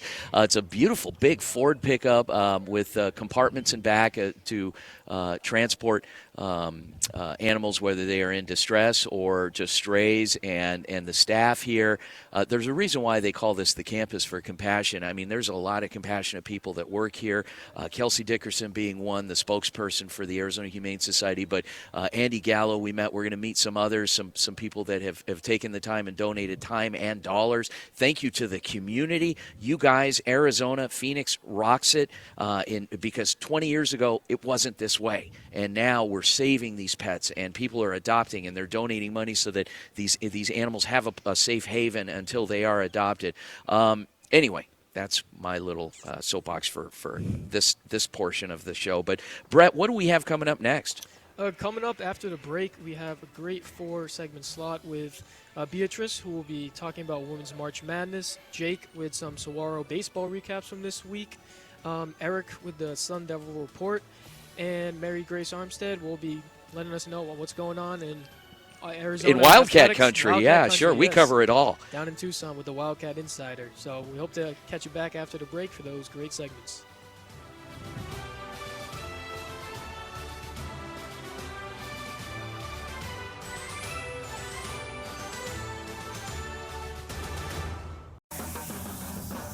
Bringing you the latest sports topics weekly right here on KDUS AM 1060 with me, the Doug Gottlieb Show, 1 to 3 p.m.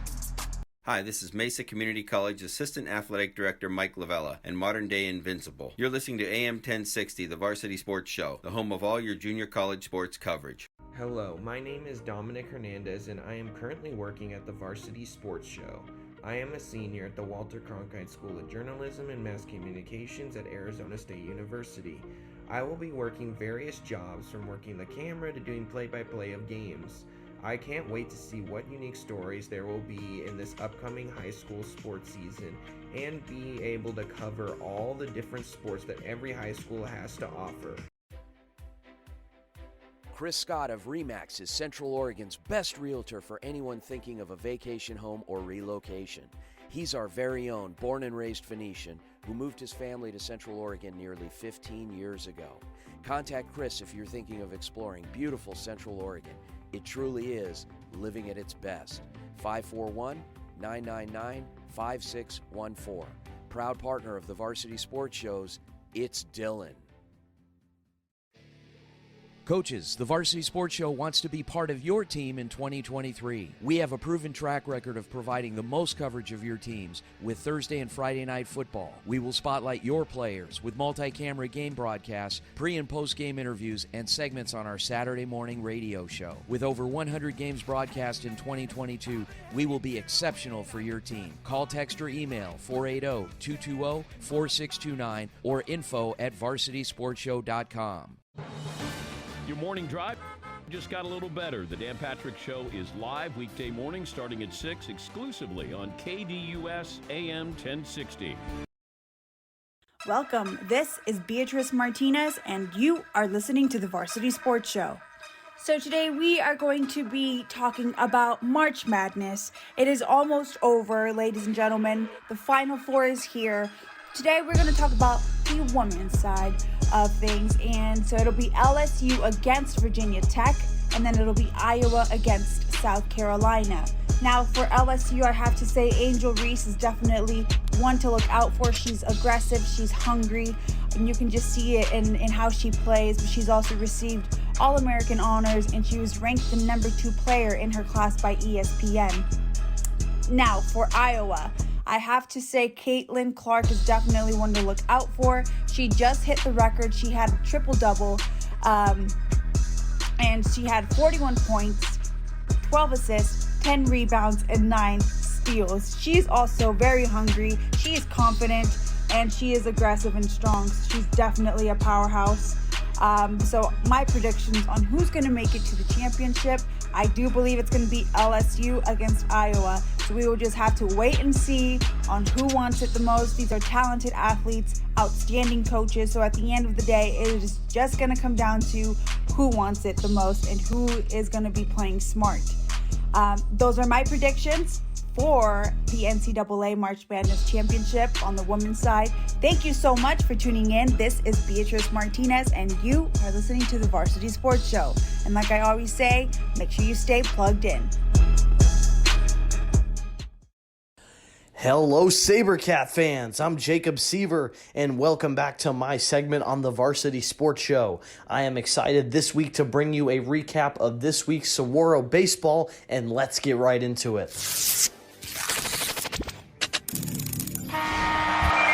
Things got started early this week for the SaberCats, picking up a huge win on Monday with a final score of 4-3 against the rival Seton Catholic Sentinels. Things got started on the mound for the SaberCats with Cade Schumard pitching 6 innings, almost flawless, with only 5 hits allowed. Although allowing 3 runs across those innings, it was enough to get the job done, with Cade Caminetti coming through huge in the bottom of the 6th inning with a 2-run home run that ultimately ended up propelling the SaberCats over the Sentinels. And on Thursday, it was the SaberCats getting a huge 8-2 win over the visiting Arcadia Titans. It was really the pitching of Billy Gregory that ultimately ended up leading the Saguaro SaberCats to victory in the game. Gregory pitched 6 great innings of work, giving up only 2 runs, and Chris Margarella came in to close it out once again, like he did on Monday's game. Also in the game, Cam Schmidt and Cade Schumard both had good offensive performances. Cade Schumard with 3 extra base hits. Jacob Chavez, second baseman, also hit his first home run of the season. Cam Caminetti continued to shine, hitting another home run in this game, ultimately putting the SaberCats over the Titans 8-2. Saguaro continues with baseball after a great week in hopes of continuing to reach for that first place spot at the end of the season. Once again, I'm Jacob Seaver reporting for the Varsity Sports Show. I will see you guys next week.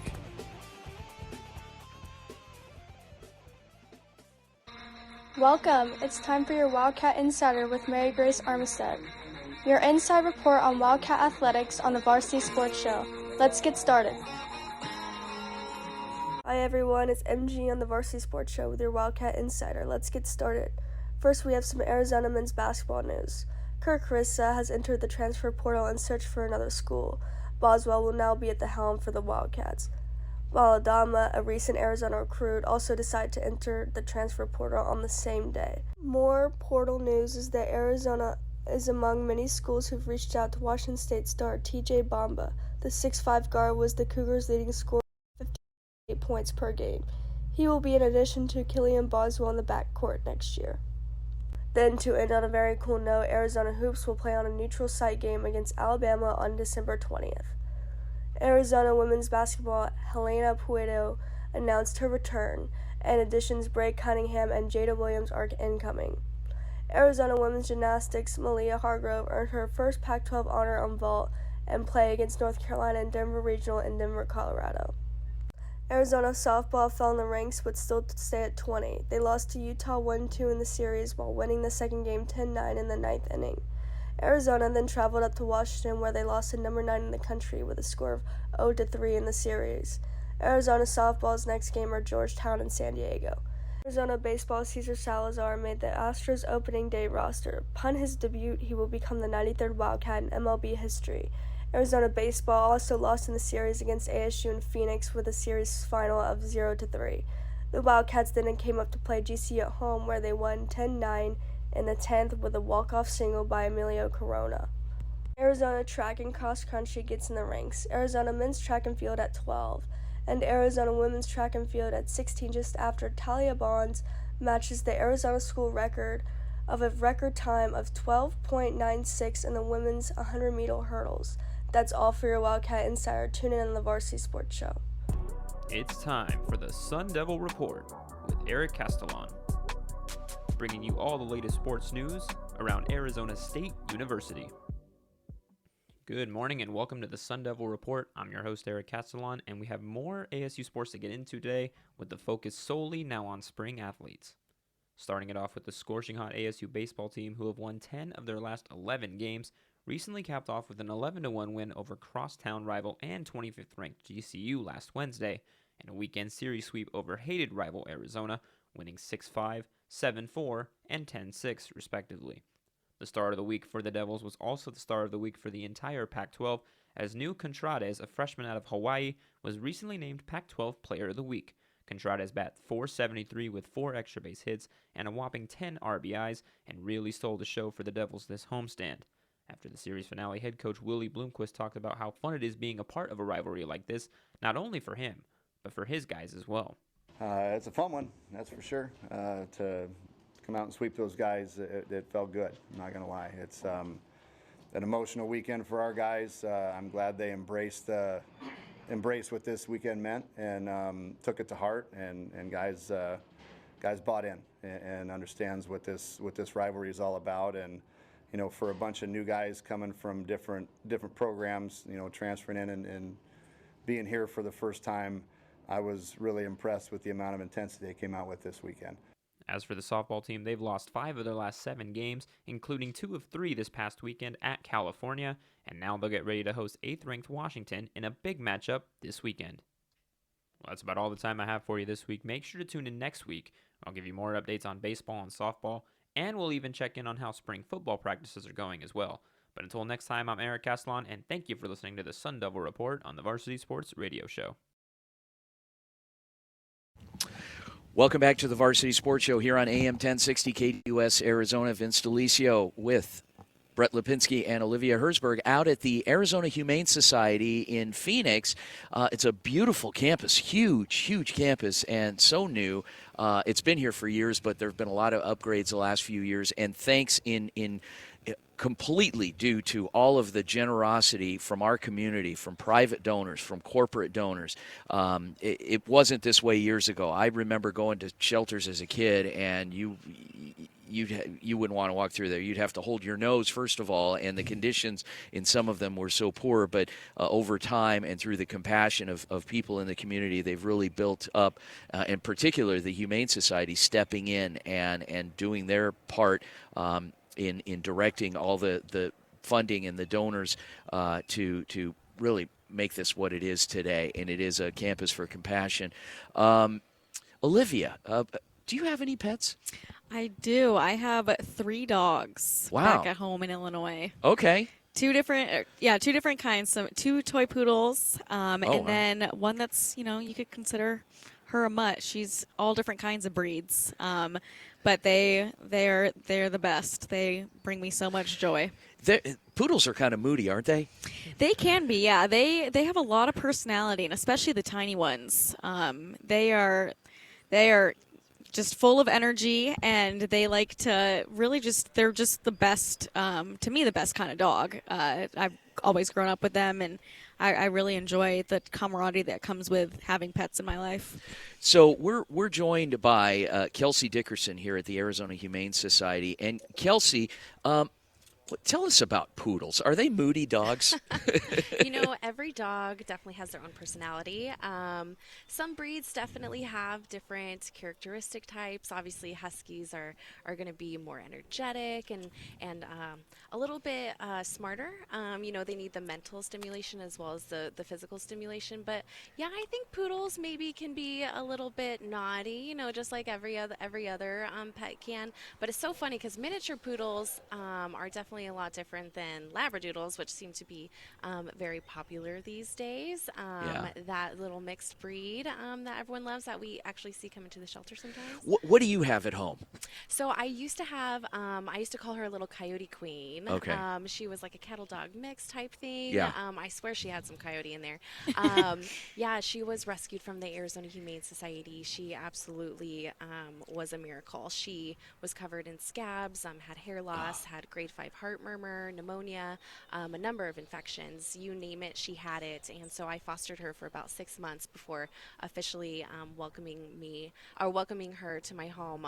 Unfortunately, I had to say goodbye to her unexpectedly a few months ago, but she is absolutely the love of my life, and she's a perfect example of the lives that we're able to save, because believe me, if you see the before and after pictures of her, you would not believe that that dog survived. I have one more question here before we go into our break, but this morning it looks like it's a who's who of people. You've got donors here, you've got local media personalities. Who's here? Yeah, so we have the legendary Beth McDonald here. So because we are dedicating this truck to Bill Austin, for anyone who is a Valley native, or if you've been here for a number of years, you remember the morning show. Oh, Beth and Bill. I love them. Yeah, yes, absolutely amazing. So it's the 13th anniversary of his passing. But we also have the executors of the Bill Austin Fund, Mr. Charlie Van Dyke, as well as Dr. Haas. So they are the ones that allowed us to be able to get this gift, to be able to be on the roads each and every day with this absolutely beautiful, life-saving truck that is named after Bill Austin. Is our Austin Emergency Animal Medical Technician truck. Do you think that I'm putting you on the spot now? Beth doesn't know I exist, but do you think there's a chance she'd be willing to come over and like say hi to me? I'm gonna say yes. Okay, it would really make my mom happy because she loved Beth and Bill. So Dr. Hansen is giving a little spiel right now, but I'm gonna try to see what we can do to get her on. Oh, wonderful! All right, guys, when we come back from the break, Brett, tell us what's coming up. When we come back from the break, I will have a special guest live on the show, Caitlin Terry, who is a pitcher and infielder for Greenway High School softball, and she is also committed to UCLA. So we're going to have a great interview with her coming back after the break.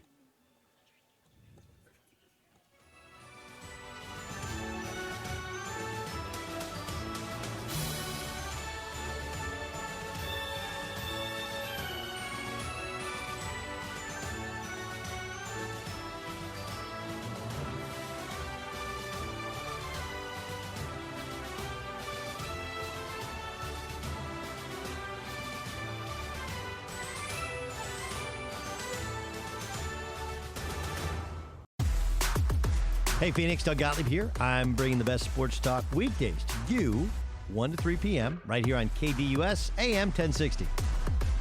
Hi, my name is Maya Denise Gaskin, and I'm a 19-year-old student pursuing a degree in broadcast journalism at the University of Arizona. With a passion for sports and a strong background in dance and performance, I'm excited to pursue my dream of becoming a sports broadcaster. In addition to my professional experience, I have a track record of academic success and leadership throughout my community. I currently serve as your Miss Arizona Teen USA, and I'm eager to use my skills and talents to make a positive impact in the world of sports. This is Coach Lucas Ramirez, and you are listening to the home of the Saguaro Sabercats, the Varsity Sports Show on AM 1060 KDUS. Sports, sports, sports. Hello everyone, my name is Sebastian Mondaka, and it's a pleasure of mine to be a part of the Varsity Sports Show this spring. I'm a current undergraduate student studying at the Walter Cronkite School of Journalism and Mass Communication. I'm still unsure of what exactly I want to pursue in sports journalism. However, I hope to learn and advance my knowledge under the Varsity Sports Show and create great memories with you. Let's make this a great year and let's strive for greatness. The Angry Crab Shack in Tempe, with an experience so good it remains indescribable, with something for every seafood lover. Try one of their amazing custom seafood boils, sandwiches, appetizers, and salads. Angry Crab Shack Tempe is located east of I-10 on Warner Road, 480-674-3847. The Angry Crab Shack in Tempe. Come ready to eat. The Dan Patrick Show, weekday mornings from 6 to 9 a.m. This is just something I like to call breakfast. With big-name guests, timely sports information, and more on KDUS AM 1060.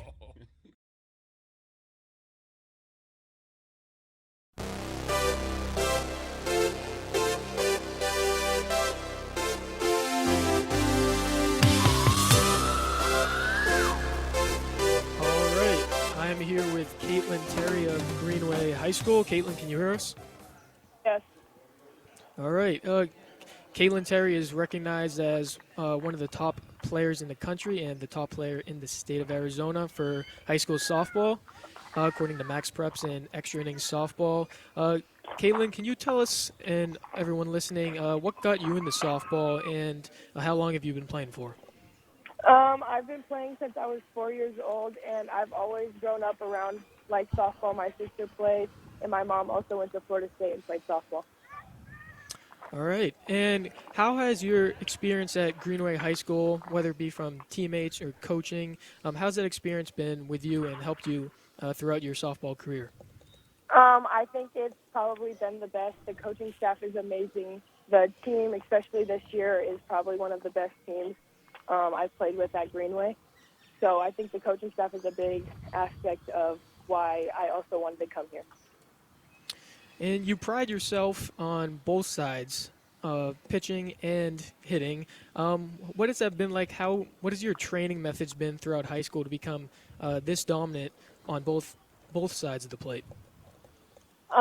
With pitching, I just obviously do pitching lessons and do bullpens that I do like spins and long toss just to get my legs working. With hitting, I just make sure I stay through the ball and work on my mistakes that I've made throughout my 4 years. All right. And now transitioning, this is your senior season. What are you looking for to hope to accomplish? Obviously, a state championship would obviously be the top priority, but is there anything else you want to do and accomplish for yourself before finishing out your high school career? I want to obviously win Gatorade Player of the Year again like I did my sophomore year.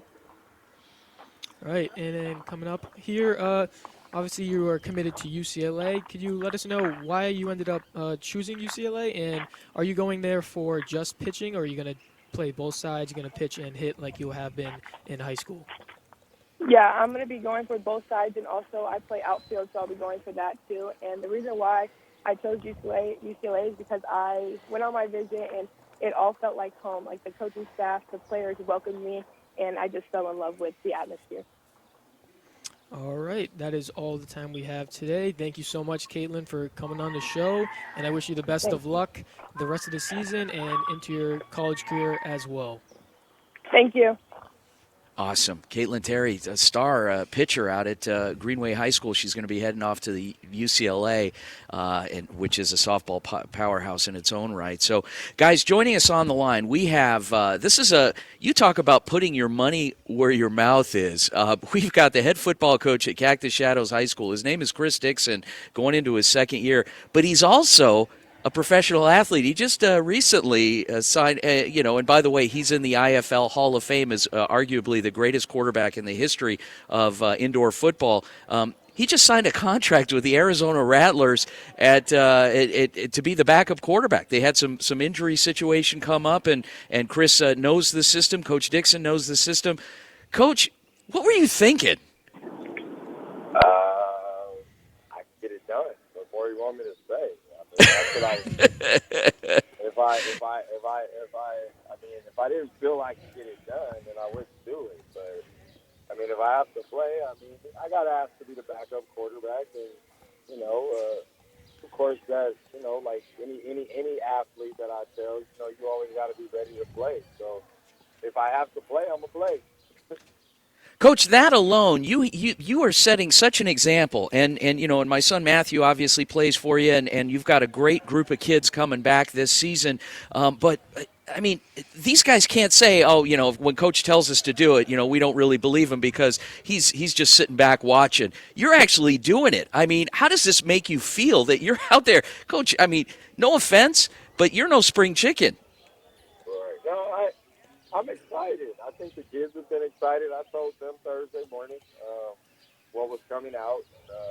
All of them eyes were kind of big. Coach, can you really throw? Can you really get it done? Blah, blah, blah, blah, blah. But, it gives me a chance to get them to relate to some things and understand where I'm coming from. A lot of coaches can say they've done it, but, there's not proof. Where my proof is that I still can run with them. I can still jump with them. I'm teaching a lot of them that you know, when I tell them things like training wise, like it's what I did to get back and what I needed to do and the mentality you gotta have when you're going into something. All right, Coach. Obviously, you've had an illustrious indoor football league career, but now coming back to playing, is there anything that you may have picked up from the coaching side of the game that you think will now incorporate into your play now that you've obviously gone back into coaching and now you're coming back into playing? Is there anything that you think you could have picked up that you didn't have before you were coaching?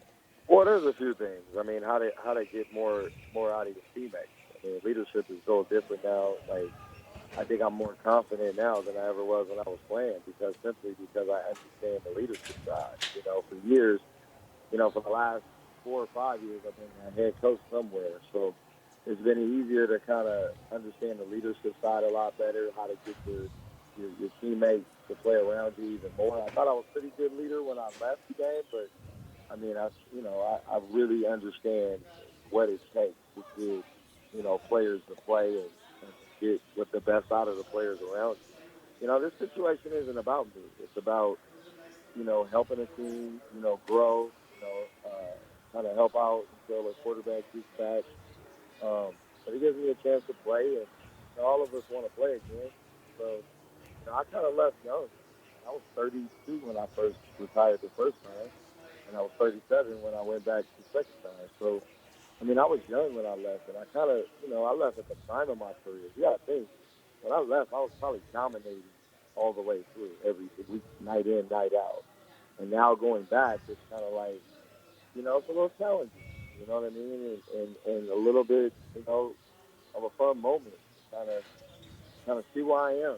You know, for me personally, just to see where I am. And you know, we all talk about, I can still do it, but I'm actually doing it. So the talk is over. Like, I'm on the field now. Coach Chris Dixon, Cactus Shadows high school football head coach and backup quarterback for the Arizona Rattlers in the Arena Football Hall of Fame, is arguably the greatest quarterback in the history of the game. Coach Dixon, thanks so much for joining us. Good luck, and we'll be watching you. No problem. Thank you, guys. All right.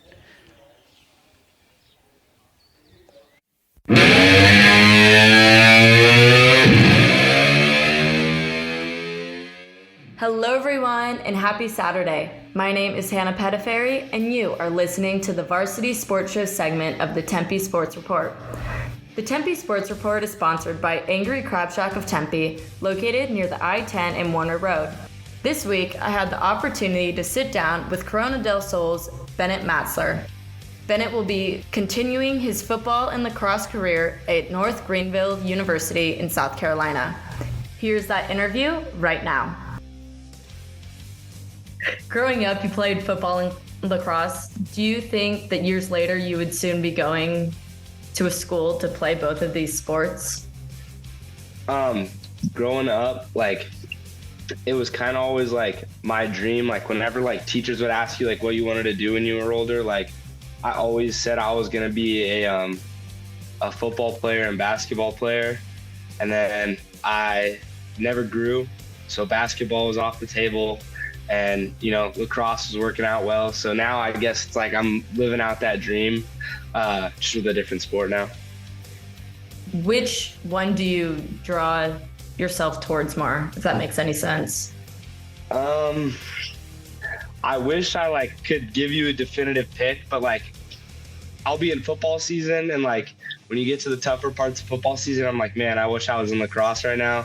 And that's the same exact thing with lacrosse. Like, it'll be lacrosse season and I miss football. So it's like every day I have a new answer. So I don't really know. Mm-hmm. What made you commit to NGU versus another school? Was it the coaches, the location, or what came down to it for you to pick? Pretty much, I was. They were really like talkative with me. Like, they talked to me a lot.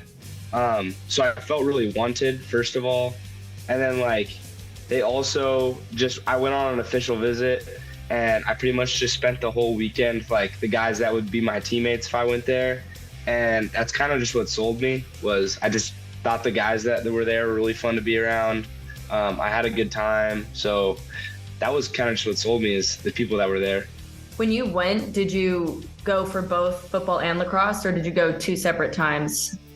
I went pretty much I was there for a full weekend, and I spent one of the days like with the football coaches, talking to them, and then I was also there for like a game day for lacrosse, so I was there for a game.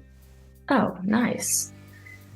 Being in college myself, it can be a nerve-wracking experience to move across the country. I mean, for me, I just moved a different state that's next door.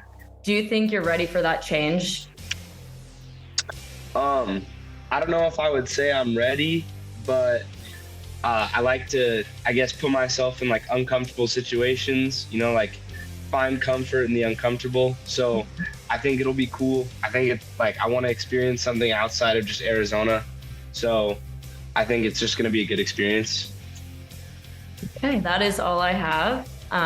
Thank you for joining me. Yeah, thank you for having me. Once again, that was Bennett Matzler, who is committed to North Greenville University to play football and lacrosse.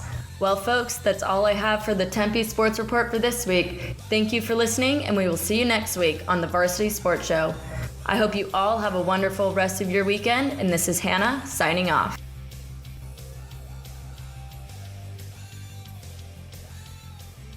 Welcome back to the Varsity Sports Show. It's just been a great segment being here at the Arizona Humane Society. We got to talk a little bit about what pets we have. I mentioned my pets back at home, Birdie, Divot, and Sezzy, who's actually a shelter dog from San Antonio. So I know that personal connection being here. It's been very special. Brett, let's talk about your pets. Well, before we do, guys, I'm going to interrupt you real quick, and I apologize, but I want to introduce a very special guest, and we're going to have her on just real briefly, and then when we come back from the break for like a minute or two, it's Beth McDonald. Beth, say hello to our audience. Hi, everybody. How are you? Beth, this is great. My mom is listening, and she loves you. So, Mom, look, I made it. But anyway, Beth, we're here today. Tell us why we're here. Well, we're here to dedicate a new vehicle, the Arizona Humane Society, that has been purchased using funds from my former partner, Bill Austin's estate. And I know that Bill would be very, very proud of this. Bill and I were together on the radio for 20 years, and Yes. He passed away in 2010, about 13 years ago now. And so his estate has done a lot of good over those years, and this is one of the things that it has done. When we come back from the break, Beth, if you'll stick around in the chair for about a minute or two more, Sure. We're going to bring you back to talk a little bit more about this beautiful vehicle and Bill's what Bill means to this community long after he is no Right. longer here. When we come back from the break, guys, stick around. Final segment coming up on the Varsity Sports Show. We'll be right back with Beth McDonald.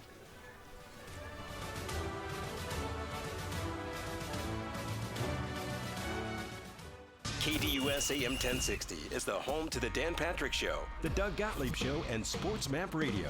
Catch all the sports content here on AM 1060.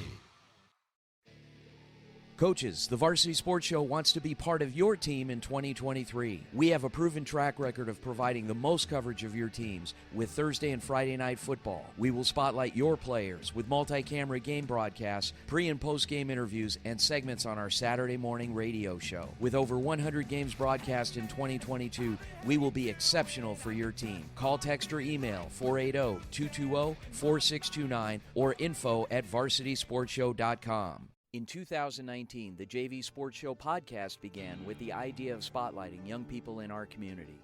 In time, that podcast evolved into radio, television, and live stream, and through that evolution, new ideas have enhanced delivery, giving a stage to students both in front of and behind the microphone in Arizona and beyond. Thank you for supporting the Varsity Sports Show, now the Varsity Media Foundation, a 501c3 educational organization. Hey everyone, my name is Eric Castellan, and thank you for tuning in to the Varsity Sports Show. I am currently a senior at Arizona State University, attending the Walter Cronkite School of Mass Communications and Journalism. I'm originally from California, but I moved to Arizona because of all the sports that are available out here, and I can't wait to bring you all the high school sports that we cover, whether you're listening or watching. Stay tuned. Catch the Doug Gottlieb Show weekdays from 1 to 3 p.m. right here on KDUS AM 1060 and online at KDUS1060.com.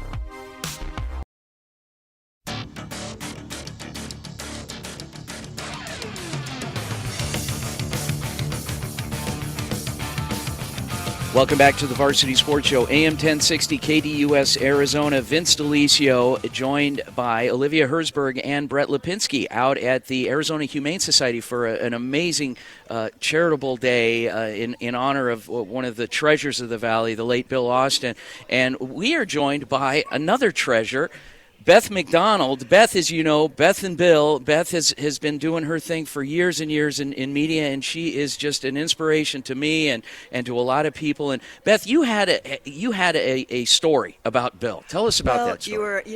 We were here at the Arizona Humane Society, and I was asked, did Bill have, a lot of pets? And I said, no, he had no children, no pets, but he loved other people's children and other people's pets. And as he said, Beth, I can barely get my garbage receptacle to the end of the driveway once a week. I don't want to be responsible for taking care of anything other than that.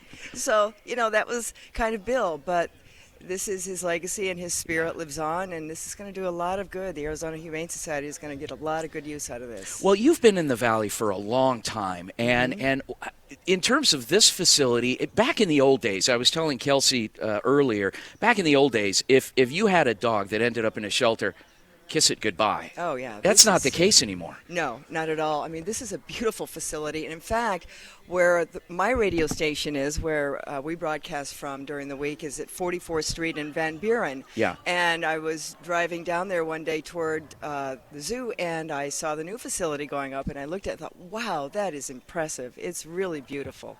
So they've done very well with the Arizona Humane Society and what they've managed to build.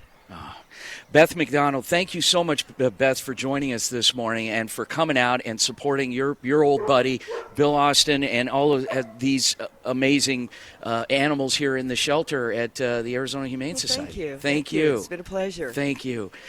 Guys, we are joined by an old friend of our program, Coach Dave Huffine. Coach Huffine is the athletic director. You guys know him as Coach Huffine because for a long time he was the head football coach. He was out at Chaparral High School. He has been around the Valley. He's been an administrator. He's not just a guy that is trying to pump athletics. He's doing some good things in the community and saw an opportunity. Coach Huffine, good morning, sir. Hey, good morning, Vince. Coach, I am privileged, I am honored because we have a new partnership that was just announced yesterday between the Varsity Media Foundation, our parent company of the Varsity Sports Show, and the Tempe School District. You have to filter. You probably filter through a lot of opportunities that are kind of bogus and things with public-private partnerships. You saw an obvious potential gem here, despite the fact that I was beating down your door trying to say, hey, we got to do this, we got to do this. You really saw something here about creating a student internship program with the district and us. Tell us about that. Well, yeah, you didn't really have to spend a lot of time beating on my door because when you first introduced it, it obviously was something that was going to be an extreme valuable tool for our students, for our community, and shine a spotlight on all the great things that are going on in Tempe Union. It's been, and we are looking forward to this because we're kicking this off this fall, and with a school district like Tempe with so many young, bright students that are feeding right into, you got a university right on your doorstep in Arizona State, and then you got another one down the road at the U of A, and then you're surrounded by the Maricopa Community Colleges, creating an internship program that focuses on broadcast and media production and on air. What do you think that's going to do in terms of driving interest from your student population and all those talented kids out there? Well, it's a tremendous opportunity, and like you said, it's going to allow for our talented students to get that real-world experience in a lot of different in mediums. There's a wide range of digital media out there, from podcasting and live streams and TV and radio. And I think we're just kind of scratching the surface. But, in this age of branding and marketing and people on, all sorts of social media, this is going to be an actual experience in which, not only kids can earn credit and the possibility of working in paid positions, but they're shining spotlight on their classmates, on their fellow students. They're doing really remarkable things in a lot of different areas, not just athletics, but activities. I mean, we've got a lot of great, things that are going on, from marching bands to robotics, speech and debate to We've got kids participating in the Texas Relays today. We've got the Open Division Champ DV girls basketball team heading to Washington, D.C. this week to play in the State Champions Invitational, sponsored by ESPN. It's just an amazing time, and I can't wait for the Varsity Media Foundation and the Varsity Sports Show to start showing what our kids are doing. Hi, Mr. Huffine. Yeah, from my time being here at the Varsity Sports Show, it's just been incredible. I'm very, very disappointed that it's coming to an end. It's just been incredible, the opportunities that are provided here, from live streams to being live on the radio. Who would have thought? It's just truly something special that students get to be a part of and really put their foot in the door as to how they can get started in this industry with media. And for me, it's been great with being in sports, just to see the two combined and what you're able to produce. What are your hopes for these students in the coming years once this, hopefully can start getting a move on? And what do you hope to see these kids accomplish? Well, I don't think we really know exactly, how big this could be. And that's really the exciting part. We've got so many bright kids, so many opportunities that are going to be presented, that these guys are going to come in and they're going to, work extremely hard. And we've got a plan put together. I know you've been working with Warren Cole, our digital communications coordinator, and Megan Sterling, our executive director of communications for the district. But it's really going to be the kids that are going to take this in all different directions. And you never know what the opportunities are going to lead to and where this is going to take them. Like I said, it's real world experience.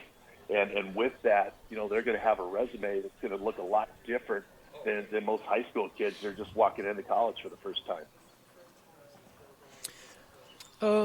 So say this does become a great success. Do you feel like this could be something further down the road, maybe with other internship opportunities, no matter what it is, whether it be radio or media, just something that you think that your students could do in the future and could be success further down the road as well? Oh, absolutely. Like I said, and also, not just the kids that are going on and working, and getting, the valuable experience within the classroom and working with the radio and live stream and podcast, but the kids that they're spotlighting, with all the great things that are going on within the Tempe Union, they're going to be able to shine a light on our other talented kids that are going to have opportunities to take that and then show, a potential, college recruiter or a potential employer just exactly what they can do. Coach, again, I am humble. I still call you Coach. I am, despite being a Chaparral guy, I'm not a Chaparral guy. But anyway, Coach, I know that was one of your stops in your illustrious coaching career, and you're a well-respected guy. And I want to thank you again for being the driving force behind at least getting us to this point, and obviously your boss, Dr. Kevin Mendeville, who is an old friend of mine from years and years back, and that had nothing to do with this thing happening. But Dr.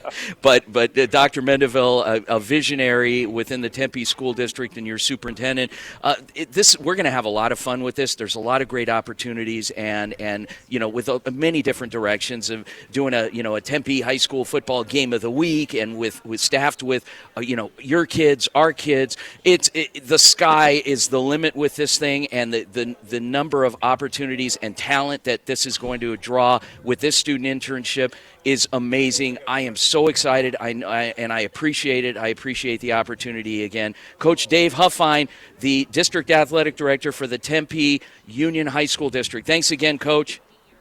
Appreciate it. Thank you, Vince. All right. Wow, guys, that was big. That was a big announcement. I've been sitting on my hands, and I've had duct tape on my mouth for weeks now because we weren't allowed to say anything until that press release went out from the Tempe District yesterday. It's going to be big, and it's going to create opportunities for all of our interns, our Cronkite interns, our University of Arizona journalism interns, our Maricopa Community College interns, because you guys are in essence going to also serve as mentors to a lot of these high school students that you will be helping to facilitate a pipeline to your respective journalism schools as well. It is going. You're going to have a chance to pay it forward, and you're going to have a chance to see what some of the wins that I deal with in a feather in my cap when I see you guys shining on a microphone. You're going to likewise see that in this young batch of talent coming in from the high schools as well. So. Coming up on the end of another show, Brett, this was your first time co-hosting. Olivia, this was your second time. Olivia, starting with you, what'd you think?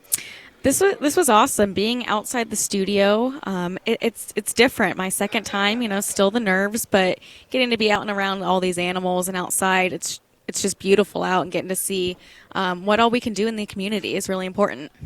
Brett, what'd you think, man? Be honest. You're a little nervous coming in, weren't you? I definitely was a little nervous coming in the first time being set up like this. So I struggled a little bit on my first question that I asked to Kelsey, but after getting involved and getting with the flow, it just became more natural and felt more comfortable asking the questions. And I really enjoyed it. I really enjoyed working with both of you two as well, and especially Thank you. This location here with everybody, seeing all the pets, seeing the new truck for Bill Austin. And it's just a great time out here, and I hope everyone enjoyed listening to the show. It was a lot of fun, and it's nice being outside, and it's nice being around a warm, friendly group of people, and people that, and Kelsey Dickerson couldn't have done this without you, Kelsey. Thanks so much. And I mean, obviously a lot of moving pieces to putting this together. You guys rocked it this morning. You did a great job managing the show and the interviews, and nothing but great feedback. Love working with you guys, and we've got, a few more weeks of the semester as well. Anybody that's interested in working with the Varsity Media Foundation, Varsity Sports Show, give us a call, let us know. Brett, take us out, buddy. All right, so we're signing off, and just want to make sure all you guys remember to follow our Twitter at Varsity Show to stay up to date on all of our broadcasting content. Next up, join Coach Ed Smith and Javon Adams with the Easy Sports Radio Show from 10 to 12. They're out at the Hub Grill and Bar at Stapley in the 60 for Oakwood Creative Care Jalen Bale fundraiser event. Thanks again, guys. Have a great week, everyone, and go Varsity. Thank you for listening to the Varsity Sports Show, where our mission is to empower education and enable dreams, creating an unmatched platform to showcase talent both in front of and behind the microphone in radio, television,